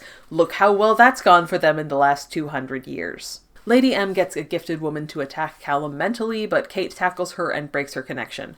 Callum realizes this woman killed his sister and starts to strangle her until Kate tells him to stop with the old "this isn't you" bit. Lady M has run off a bit, I guess, and Callum pursues. Kate runs to Mary's side because she's been stabbed, and when Rosa comes to help Mary out of the room, Kate just sits there, staring down at the blood on her hands. I put in my notes, if this is supposed to be our out-damned spot moment, I'll fucking kill someone. Genuinely, I'm not entirely sure. It's just such a weird and out-of-place moment. Like, if they're trying to do an out-damned spot bit, it should be from some kind of violence Kate actually did, right? Although I suppose Lady Macbeth doesn't actually kill anyone herself. And anyway, Kate is one of the weird sisters, not Lady Macbeth. I think this is just here to have an aesthetic moment of our pretty female lead with blood on her hands for the vibes. Anyway, Callum gets stabbed in the gut. Yay! Kate rushes Lady M and they whack at each other, both losing their daggers. Callum tosses Kate the ruby dagger, not sure where it came from, I think it's supposed to be the one Lady M dropped, and she holds her own against Lady M for a moment. Unfortunately, Lady M corners her, and before Callum can really try to get there, Harold appears, throwing himself between his wife and his daughter. Lady M kicks him in the balls, and then... I'm just gonna read this scene because I'm a little lost on the logistics here. Harold drops his hold on her, staggering back. Whatever energy he entered the fight with seems to have already been depleted. Kate lunges, aiming for Lady M once again, her dagger finally back in hand. Lady M waits until the last minute to dodge the blow, but the force of Kate's strike is too much to pull back. She stumbles forward under the weight of it, and her knife makes contact. Kate's dagger finds its home inside Harold's chest. I've read this bit so many times trying to choreograph it in my mind's eye. Harold was facing Lady M because she kicked him in the dick. And apparently this caused him to twirl around like a ballerina, and now he's facing Kate so she can stab him in the chest. Kate was aiming for Lady M and missed and somehow got Harold instead. Just kinda tripped and stabbed him in the chest. I don't see how you can do that without him throwing himself between them again, or having Lady M use him as a human shield. Am I thinking too much about this? Maybe. But it's not a good sign that I'm more invested in the logistics of the fight scene rather than the emotional impact. So Kate stabs Harold and he dies in her arms. They exchange final words that Callum is too far away to hear. this is an event we should really be in Kate's POV for. She's the one with the real emotions in the scene. But no, let's hear it from the passive observer instead. When Harold dies, Lady M is the one screaming in grief and agony, throwing herself over Harold's body and sobbing. For a second, Callum feels sorry for her. Apparently the agony of losing a bonded lover is soul-crushing. Then Lady M gets up and declares that this isn't over before leaving, taking her gifted army with her. Too sad to keep fighting, I guess. Kate goes to Callum, freaking out about the stab wound in his gut, and also the fact that by killing Harold, she's now become the Skotan candidate. Callum passes out and wakes up an undetermined amount of time later, having been healed by Bianca. Kate updates him. Bianca healed everyone as much as she could, and then passed out. Lady M is gone, at least for now. Kate has been telling people that Callum killed Harold, and he's officially been named the Skotan candidate. Apparently Harold was going to die no matter what, and wanted it this way, or at least that's what she says he told her in his final moments. Kate is pulling away from him, resisting their bond. We get another interchapter letter from August Sotelo to Alex, this time saying that Callum having a gifted courtesan around all the time is a bad look. If nothing else, at least have them get married for the optics. Gee, I wonder where this will wind up going as we have literally 3 chapters left. Kate sits with Andra, who is doing much better now that she's had time to rest up and some undivided attention from Bianca. They talk about what to do with the club now that Harold is gone, and why people chose Lady M's side, and how they should go look for their third sister. Then Andra tells Kate not to push Callum away. Kate pretends not to know what she means and goes to check on Callum. Instead, she runs into Bianca, tired but all right. Thank God you're okay. This is literally so minor, but it was at this point that I realized I had no idea what kind of religion this world has. I'm pretty sure this is the first time a god or religion has been mentioned all book. Bianca implies that she knows what really happened with Harold and that Kate should take the candidacy, but Kate has no interest. We get no interchapter extra this time, instead just hopping over to Callum in bed talking to Alex. They're holding one another at arm's length, and Alex tells him basically what August laid out for him in that last letter. Either marry Kate or get rid of her. Why bother telling us that between chapters if we're just going to get this scene 2 chapters later? Kate overhears this and is pissed that those are the only 2 options being presented. I would be too. Either dump my shitty boyfriend who I've known for a week or get married? Come on, guys. Alex leaves them to talk. Kate isn't sure about getting married, just in general, but also thinks that being bonded completely screwed things up for Harold and Lady M. Callum assures her that's not the case. There is something rotten inside Lady M that has nothing to do with her bond to Harold. No, something rotten is Hamlet. This is something wicked. He asks why she's pulling away from him, and Kate says she's scared of everything that could happen. Callum admits that he is too, but that they can do anything together. How sweet. Kate agrees to marry him to help him win the election, but he doesn't want to get married unless she really wants to. They make no decisions tonight and instead fall asleep together. Like the last time they fell asleep without having sex, the first thing they do on waking up is fuck nasty. And by nasty, I mean boring. Somehow, without exchanging the words, we understand that this is her truly saying yes to getting married, I guess. Also, Callum asks her to use her gift on him for the first time, which she does. I don't know what to expect when I open myself up to Kate. She never breaks contact with me, and a second after I come, I'm enveloped in lightness and warmth and comfort. I don't forget about my sister or my father, but somehow the loss of them feels settled, the wound scabbed over, no longer raw and bleeding in my chest. And where was this raw and bleeding a couple chapters ago? You know, the last time you had sex, when Kate said you were just a little bundle of sunshine with no negativity to speak of? This is trite. Moving on. There's another newspaper article for our interchapter extra, this time announcing the tally and killing period, which will begin next week. Apparently they've learned from the experience and shortened it to a single day instead of a full week. Like, yeah. Why wasn't it a single day the first time? Fucking stupid. God, last chapter, let's fucking go. It's a week later, and Callum is set to make his first official statement as Skotan candidate, as well as announce their wedding. They're doing it at La Puissance, and Kate is nervous that she's ruining his life by being associated with him. Not nervous enough to not fuck in the carriage on the way to the club, though. On arrival, Bianca corners them and informs them that when they were going through Harold's office, they found his will. He left La Puissance to Kate and Andra. Kate immediately wants to take over and run the club herself, and Callum gives her his blessing to do so, saying he doesn't care if it hurts his chances at being elected. He also tells her that he was going to come clean, admit that she killed Harold and should be the real candidate, but she doesn't want him to. She wants to run the club. We do not get to see his speech. We skip straight from the two of them being announced to the crowd to their wedding a week later. So all in all, they've known each other for just under a month when they get married. Forgive me if I'm not calling this a love story for the ages. It is, quite frankly, dumb and sappy. They decide to have a small ceremony on the Skoda Castle grounds, and she's so happy despite being hesitant about the whole thing. Again, I really do read this relationship as unhealthily codependent instead of romantic. I don't like this whole insta-love bullshit. At least date a few months before jumping straight into marriage, you know? I know marriage is often a requirement for romance, but like Priscilla Oliveira said earlier, it doesn't have to be marriage. This is just another thing that feels contrived in a book made up entirely of contrivances. There's time for one last interchapter extra for the road. One last entry from Diana's journal. She talks about Caralia, the third sister. She's not sure if she made the right decision in separating her from her sisters, though she knows getting her away from Grisha was the right call. But sometimes she thinks it would have been better to kill her outright. And I will never learn what that means, because God willing and the creek don't rise, I'm not reading any more of this. Stick a fork in me, I'm done. Alright gang, how we feeling? Go move around and get a snack or something. We're getting into the real analysis now.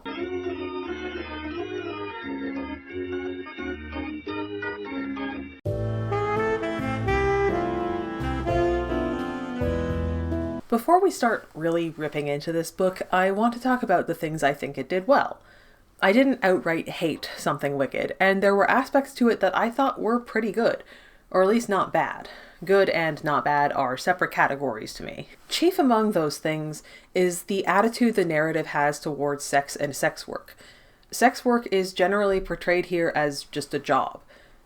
Until Lady M shows up, no one is coercing these women into having sex for money. It's acknowledged that La Puissance is a bit of an outlier in that regard, but still, it's nice to see a book about sex workers actually recognize that it's not the work itself that's dangerous or degrading, it's the conditions it's often performed under due to its stigma and contentious at best legality. This is further illustrated by Kate taking over La Puissance at the end of the book. She's going to run it the right way, safely and without Lady M's bullshit contracts meant to keep women trapped with nowhere else to turn for assistance. God, okay, side tangent. At one point I was skimming the Goodreads page for this book, like you do, and I came across this one review that was so mad that the main character had sex on page with someone besides the love interest. Like, don't read a book about sex workers then? And someone went on about how the sex club thing was sleazy once Lady M showed up, and I was like, yes, that is in fact what the point was. It's not that sex work itself that's inherently dangerous, you incurious, disingenuous cretin. Anyway, I thought the book handled that aspect of its storytelling well, and that review was written by an idiot. The other thing I really liked with no caveats was the book cover and design. This cover illustration is straight up gorgeous. It's the thing that drew my eye to the book in the first place. I really like this style of illustrated cover, and I'm a big fan of fancy borders like this.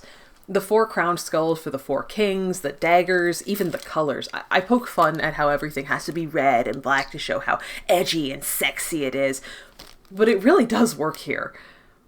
And the sprayed edges? Say what you will, I like this trend. I think it looks pretty. Even the map, which I think is badly designed, is well illustrated and nice to look at. The point where this does start getting contentious is the interchapter extras. As nice as this starry border is, it's a little generic. Having the text be in a different font and formatted slightly differently depending on who's writing is neat, but I kind of wish it had gone the extra mile.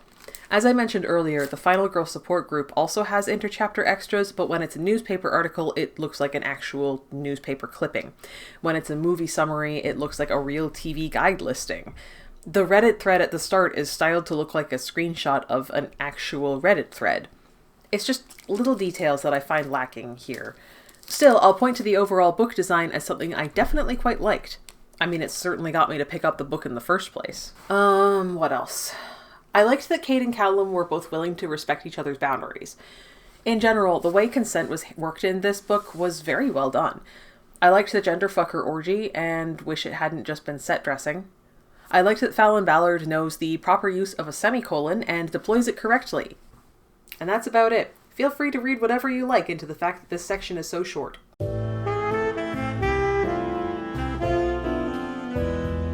Something Wicked is Fallon Ballard's first romantasy, and to be honest, it shows.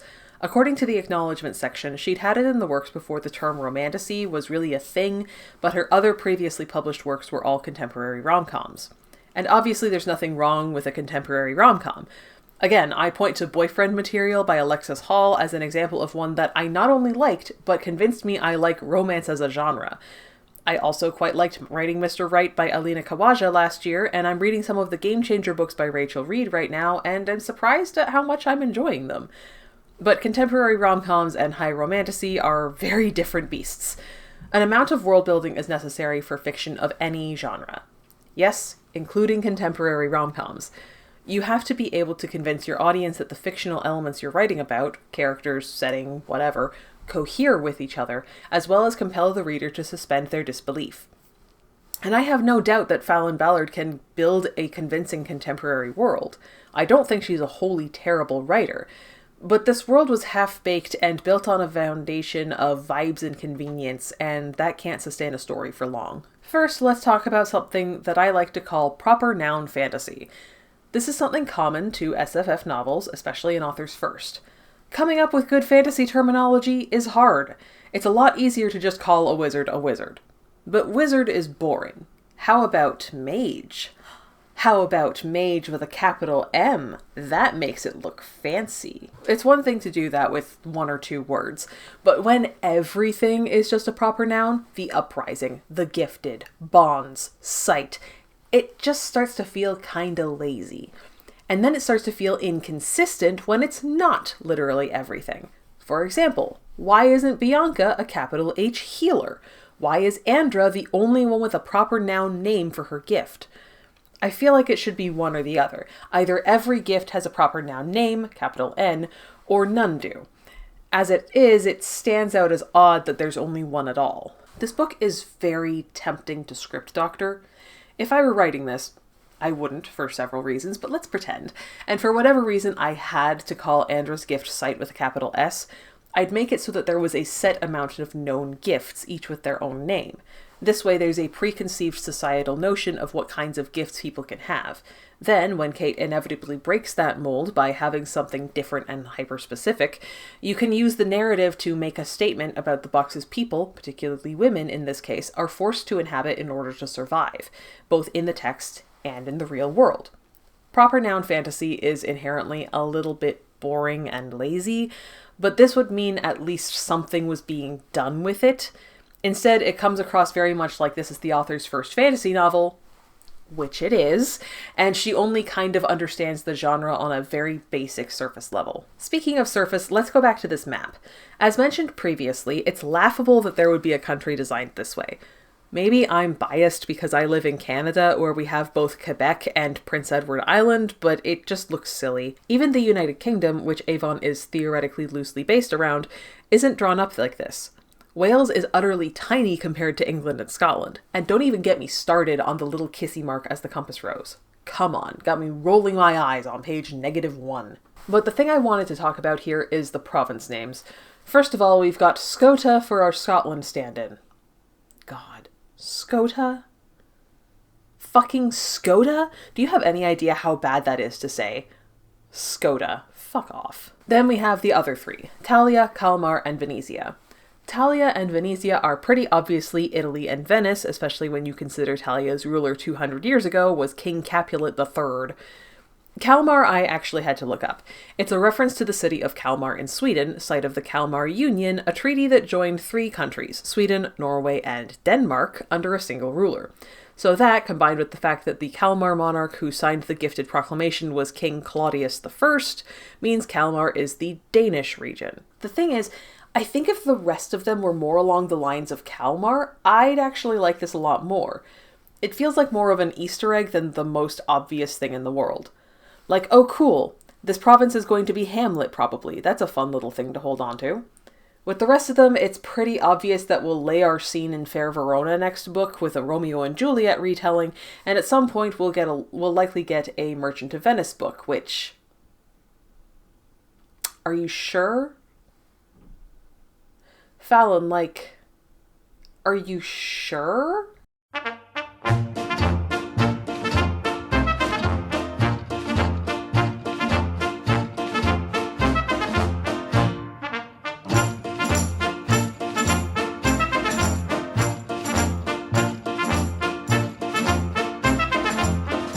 This, of course, extends to the actual politics of this world. There is literally zero discussion of countries outside of Avon, which theoretically should be taking advantage of the internal turmoil caused by the uprising's takeover.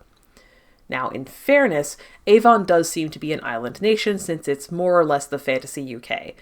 Perhaps you can hand-wave that by saying there's that pesky English channel, or Italian channel, in the way. I still would have at least appreciated a throwaway line about the uprising wanting to get things done quickly so other countries didn't try to exploit their political turmoil. Then again, given how slow and plotting this book is, that probably would have just pissed me off worse, so maybe it's for the best. That's really just me picking nits, though. The actual issue is that the politics that are discussed and portrayed on the page are stupid and make no goddamn sense. No, it doesn't make it better that the characters think the uprising's political plan is stupid, lacking foresight, poorly planned, and stupid.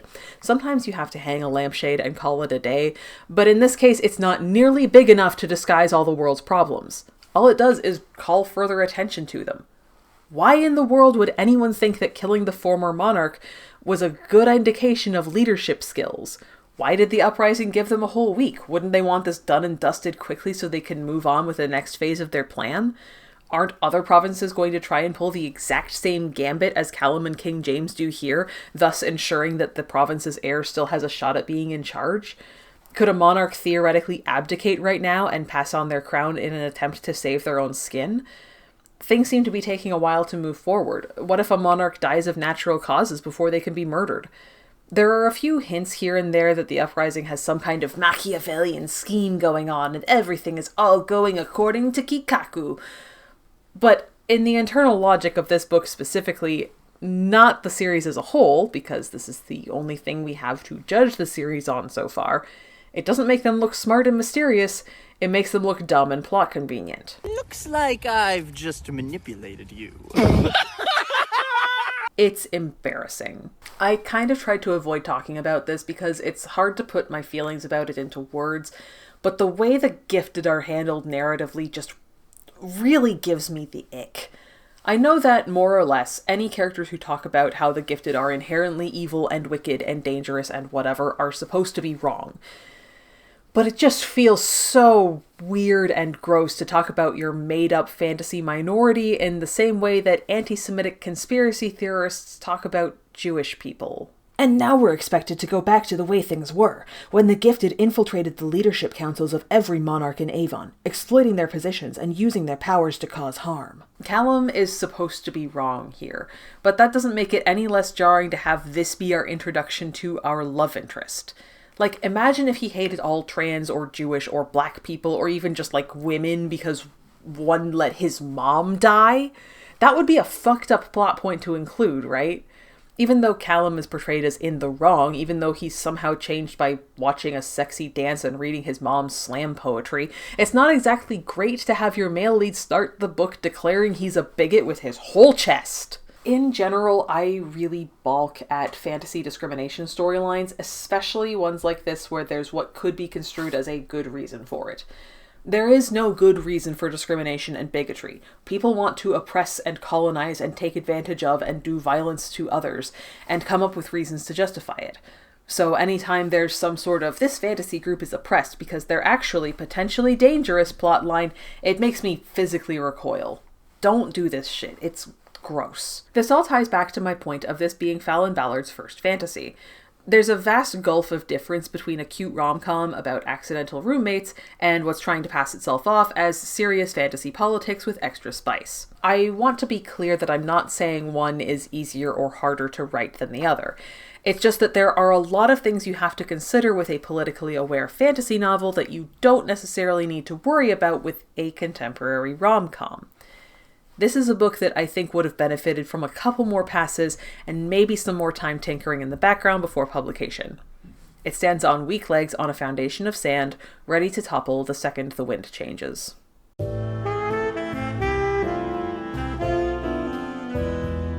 So, let's talk about Shakespeare. I don't pretend to be some great scholar of bills, I'm just a guy who got pretty good grades in English class in high school. But there are several Shakespeare-related issues that I have here that just don't sit right with me. First off, I think that a dark romantasy retelling of the Scottish play has so much potential. Macbeth and Lady Macbeth as a fucked up I can make them worse evil power couple? Yes, please. Unfortunately, Something Wicked is not that. Callum is meant to be an ex-B of Malcolm, King Duncan's son, who is frankly just not an interesting character.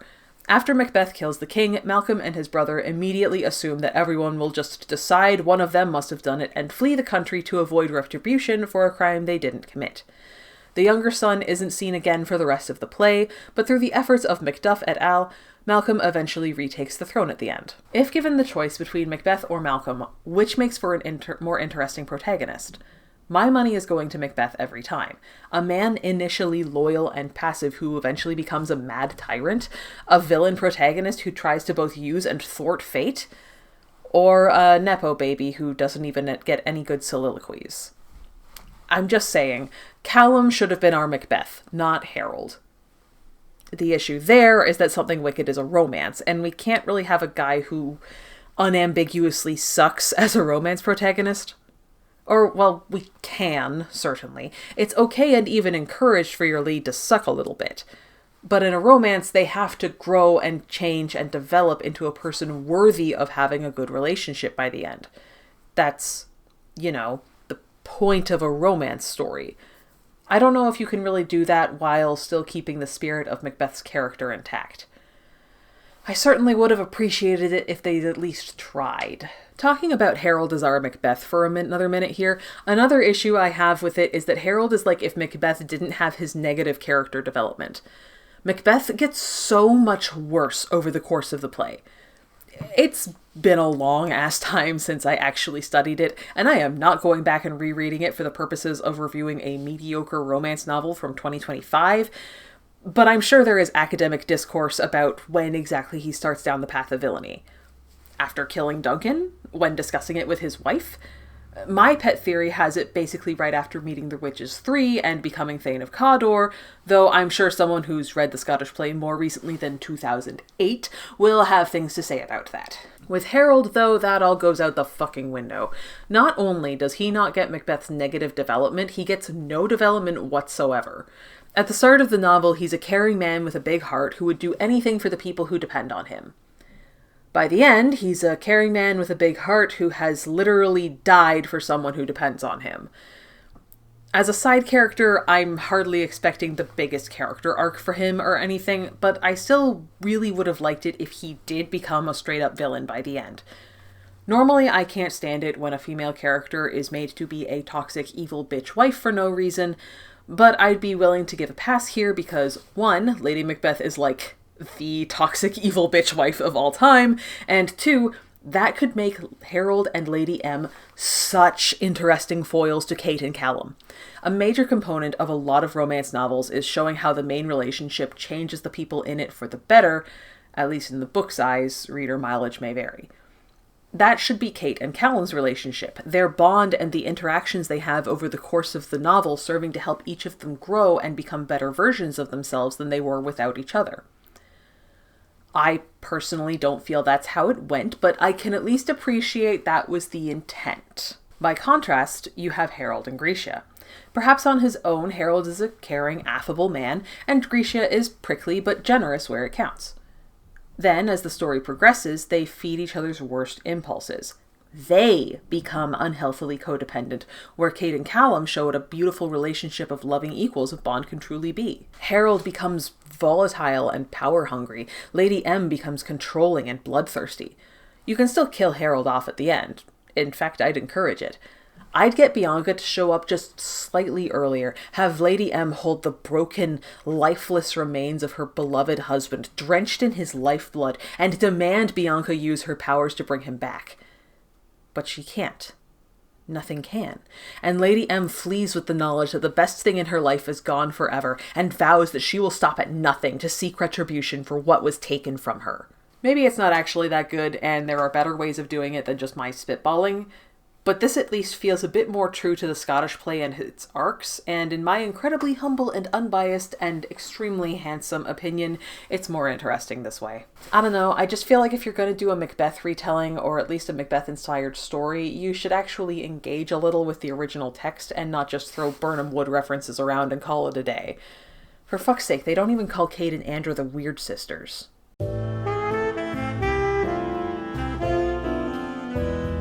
There's a little bit of structural weirdness I'd like to address real quick. First off is the fact that Kate and Callum aren't on page together until chapter 6, and don't interact until chapter 7.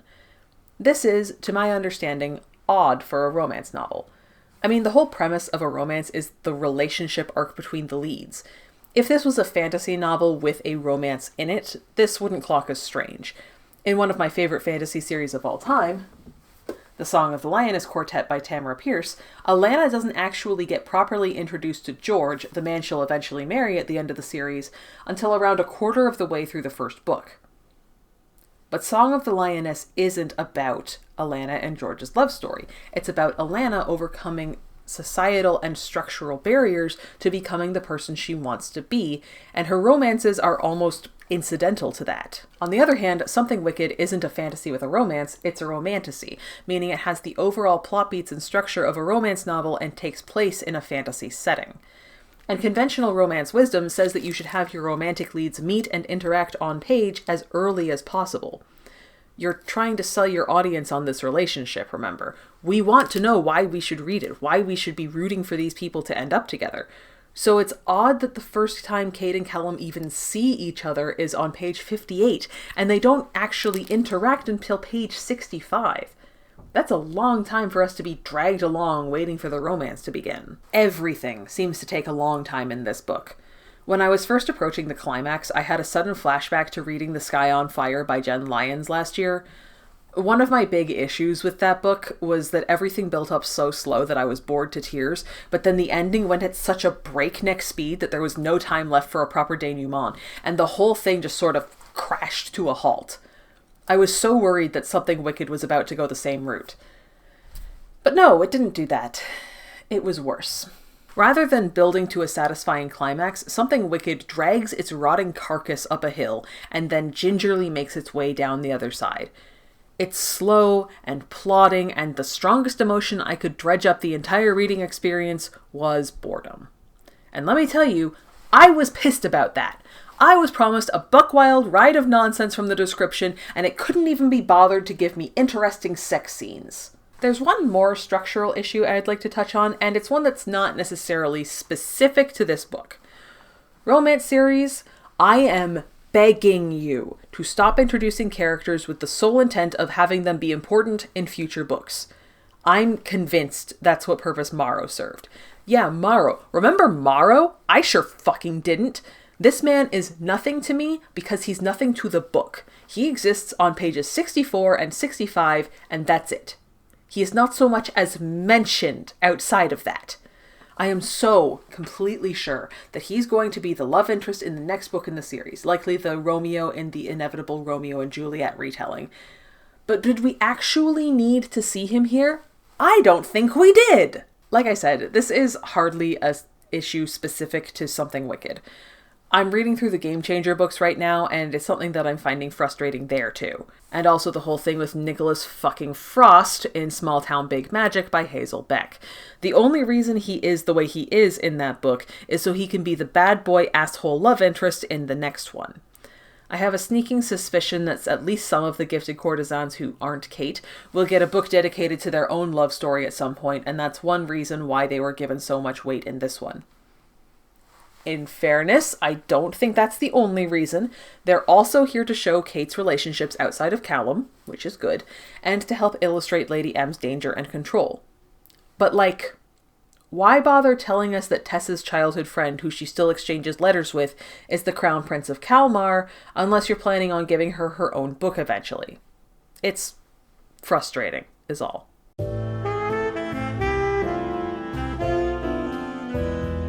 Maybe this is going to sound strange for me to say, but I don't actually hate the writing here.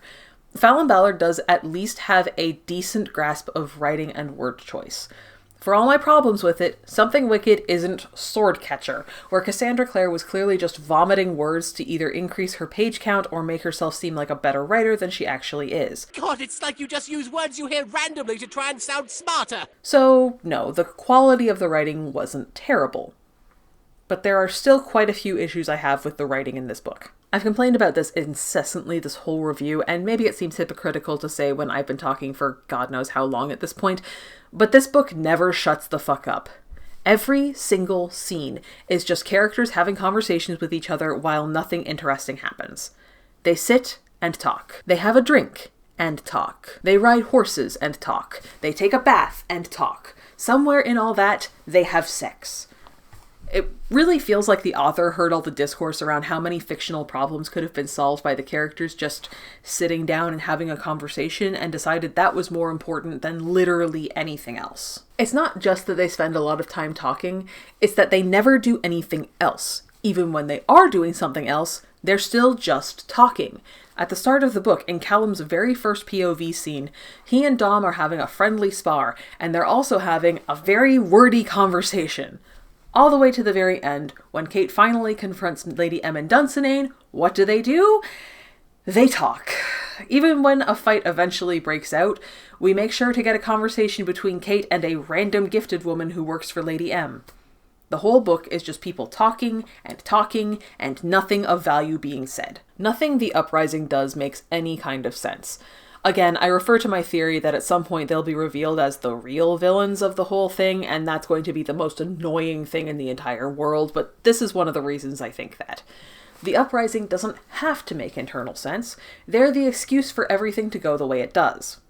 Why are we going with the plan of whoever kills the monarch becomes a presidential candidate, even though that's the dumbest thing anyone's ever heard? Because the Uprising is either malevolent or incompetent. Why does the time frame, such as it is, work out the way it does? Because the Uprising didn't think through the consequences of having an entire week to kill someone. To say nothing of fucking Callum. The problem with him is that he's not supposed to be stupid. I can get behind a himbo love interest. I love a good himbo. I wish Callum was a himbo, because then him being a complete moron would be endearing instead of frustrating. At no point did he think that maybe other people might want to kill his dad so they could have a shot at the candidacy, until Alex brought it up less than 24 hours before the killing period started. He's been raised his entire life to become King of Skoda, even says that's what he spends most of his time doing, God forbid our protagonists have hobbies, but also is utterly naive about the way the province has been run up until this point. See the final scene between him and his father where they discuss Kate's orphanage. He's an incredibly frustrating character to read about. I want him dead. Kate's not going to get out of this scot-free either. She is so incredibly passive. Most of her time is spent waiting around for others to do something. She makes no attempts to escape when she's locked in her room despite being in there alone for 3 whole days. She has literally no hand in getting herself, Andra, and Bianca away from Dunsinane the first time. She doesn't ask basic questions like, why can't you tell me that? When they finally confront Lady M in a physical fight, she just stands there and lets Callum deal with it until the rest of the gifted women show up instead of trying to help him. It all adds up to feeling like our main character never does anything. I know that she doesn't have any special powers or abilities that would be helpful here, but she could at least try to do things, you know? Nowhere is the general incompetence of our main characters and the overall narrative more prominent than when it comes to the plan to kill King James. We find out after the fact that the killing period was meant to be rigged. The Uprising, for their own inscrutable reasons, want Callum to become the candidate for Skoda. Hence why Alex is able to have Uprising members placed around the castle as guards so that Callum will have the best shot. But this is, seemingly, the only precaution put in place for this by anyone. We find out in literally the same chapter where the king dies that they've had a safe house set up in Stratford that only the family knew about. Why not move King James there? The rules say nothing about where the monarch has to be killed. Just put him in the safe house. Maybe leave a body double or mannequin behind or something so no one finds out, and then have Callum kill him on his own time. At the very least, have Callum be more concerned about the time. When he and Kate wake up and she's freaking out that it's nearly midnight, he should also be freaking out that he's overslept and is going to be late to killing his dad. He only just got the idea that other people might want the same thing, so to have him be like, oh no, whatever, it's still early in the killing period is insane! This is all he's been thinking about for days besides boinking his hot girlfriend. And now he's like, nah, it's fine. Fuck off. He should be hyper aware of the time at all times. You can still have him accidentally fall asleep, but at least make him panic a little, you know? This book also has a distinct lack of detail about basically everything. Whenever they talk about the uprising, it's all about how they've escalated their attacks and have killed a ton of people, and we get literally zero details on that. What people are they killing? Civilians? Nobility? Soldiers and guards? Random homeless people and orphans? Are they blowing up crowded pubs, or assassinating entire noble lines, or beating farmers to death? What makes the uprising so dangerous that the monarchs unanimously felt they had no choice but to surrender? Early on, Kate says that life across the provinces has begun to see change, but provides no examples of how. Are the attitudes of the general public towards the gifted starting to shift? If so, in what way? Is there backsliding, people being even more overt in their bigotry in response to being told the systemic issues will be going away soon? Are more businesses declaring that they'll be the first to hire qualified gifted without a sponsorship in an effort to get ahead of the curve? We just don't know! Things have changed in some nebulous kind of way that we're not going to explain or elaborate on. Don't worry about it. Also, this has bothered me for ages, but where the fuck did Lady M's money actually come from?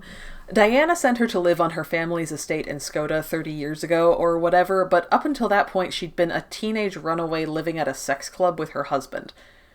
That's literally everything we know about her past. So how did she get to be so obscenely rich? We never learn. It's hardly the most important thing we never learn, but it's annoying nonetheless. A compounded issue that makes Something Wicked a disappointing read. We should also talk a bit about the sex here. Not the acts themselves. I'm not interested in talking about that. I mean, they were pretty much the same as usual. Par for the course. That's not what I'm talking about here. When I read a smutty romance, the big thing I'm looking for is the emotions that come along with it. Sex is, for better or worse, a highly emotional activity. I'm looking for those emotions. The issue with the sex scenes in Something Wicked is that the emotional core of them is more or less the same across the entire book. Every single one is just, oh, they're so hot, and I'm so into them, but maybe I shouldn't be, up until the very end, when it becomes, oh, they're so hot, and I'm so into them, but it's okay now because we're in true love.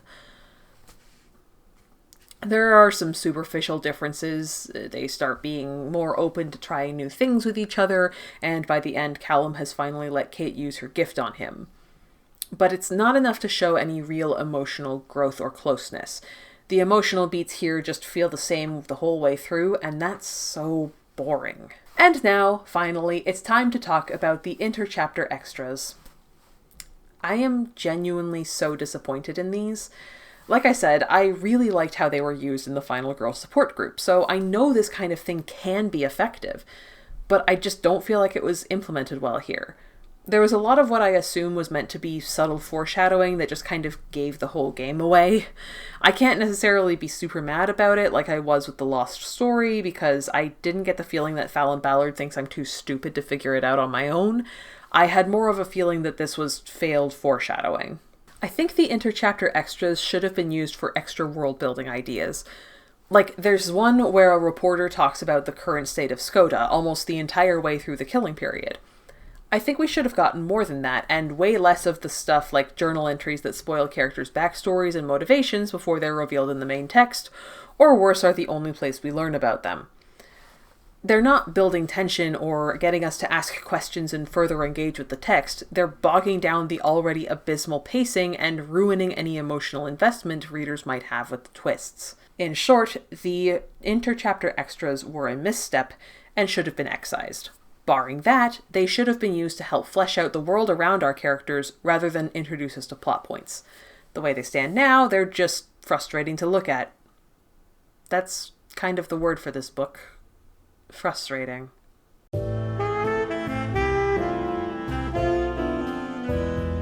The thing about Something Wicked is that it's hardly the worst book I've ever read. Obviously, Small Town Big Magic is my favorite punching bag, but A Fate Inked in Blood by Danielle L. Jensen, The Lost Story by Meg Schaefer, and Swordcatcher by Cassandra Clare are all way worse books that I read just last year.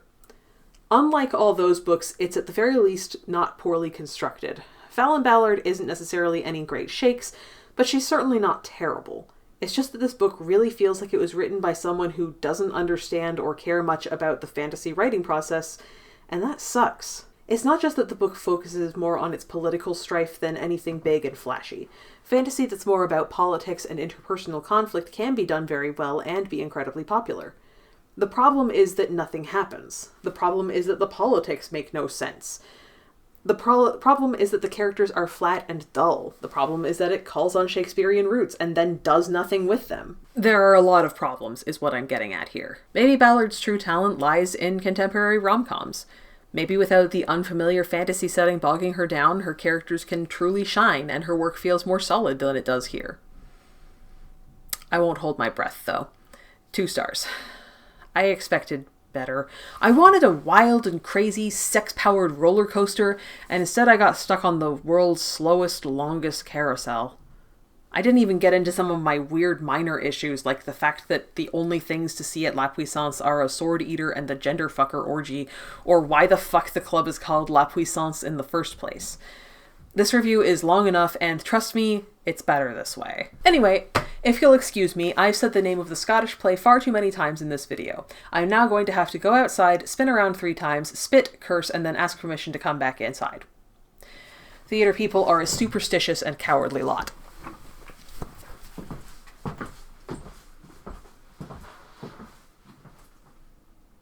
Fuck, it's cold. Why the fuck did I do this in February? Shakespeare reference.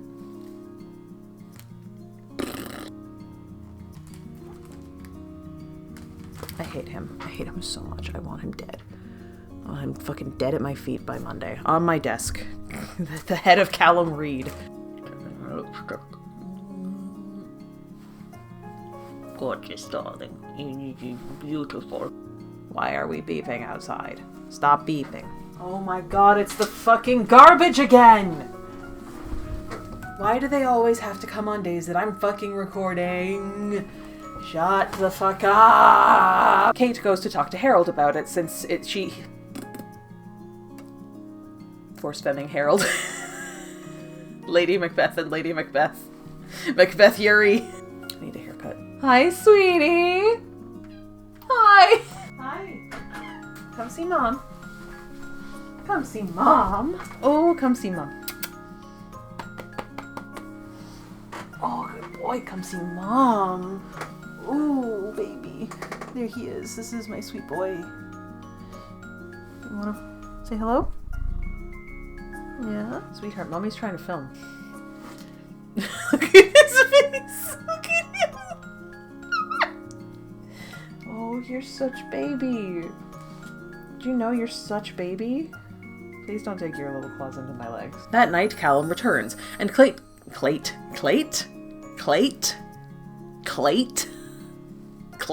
I do not want the immense gift of motherhood, actually. I was returning that to the store, thank you.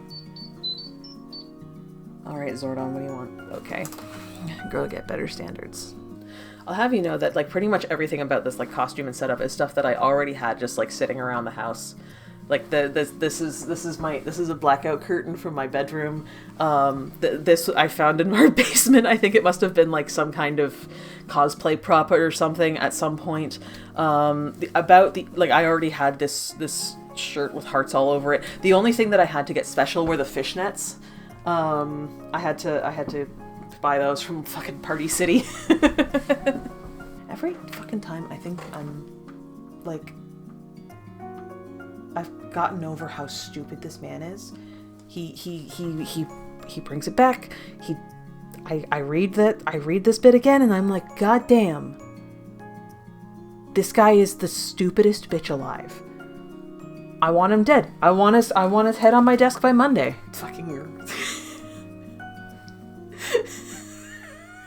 running to Skoda Castle with fucking toast in his mouth. I'm gonna be late to kill my dad. Stupid. He's so fucking stupid. I hate him. Well, you can't see my sexy boots. Ah! Oh no! And I put my feet up on the laundry hamper, trying to find another cool pose to get into, and I knocked over the laundry hamper, and now my foot's stuck in it. Ah! I gotta skip a big chunk this time. which is a big indicator that nothing's happening except boring sex. Are half as developed as Logie and Bear and Percy. Bear? She has a big four-poster dagger. What would that even look like? I would just like to apologize to just the entire country of Scotland.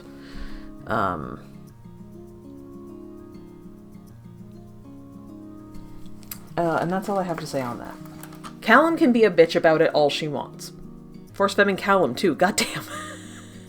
This book would not be better if it was about lesbians, let's be real.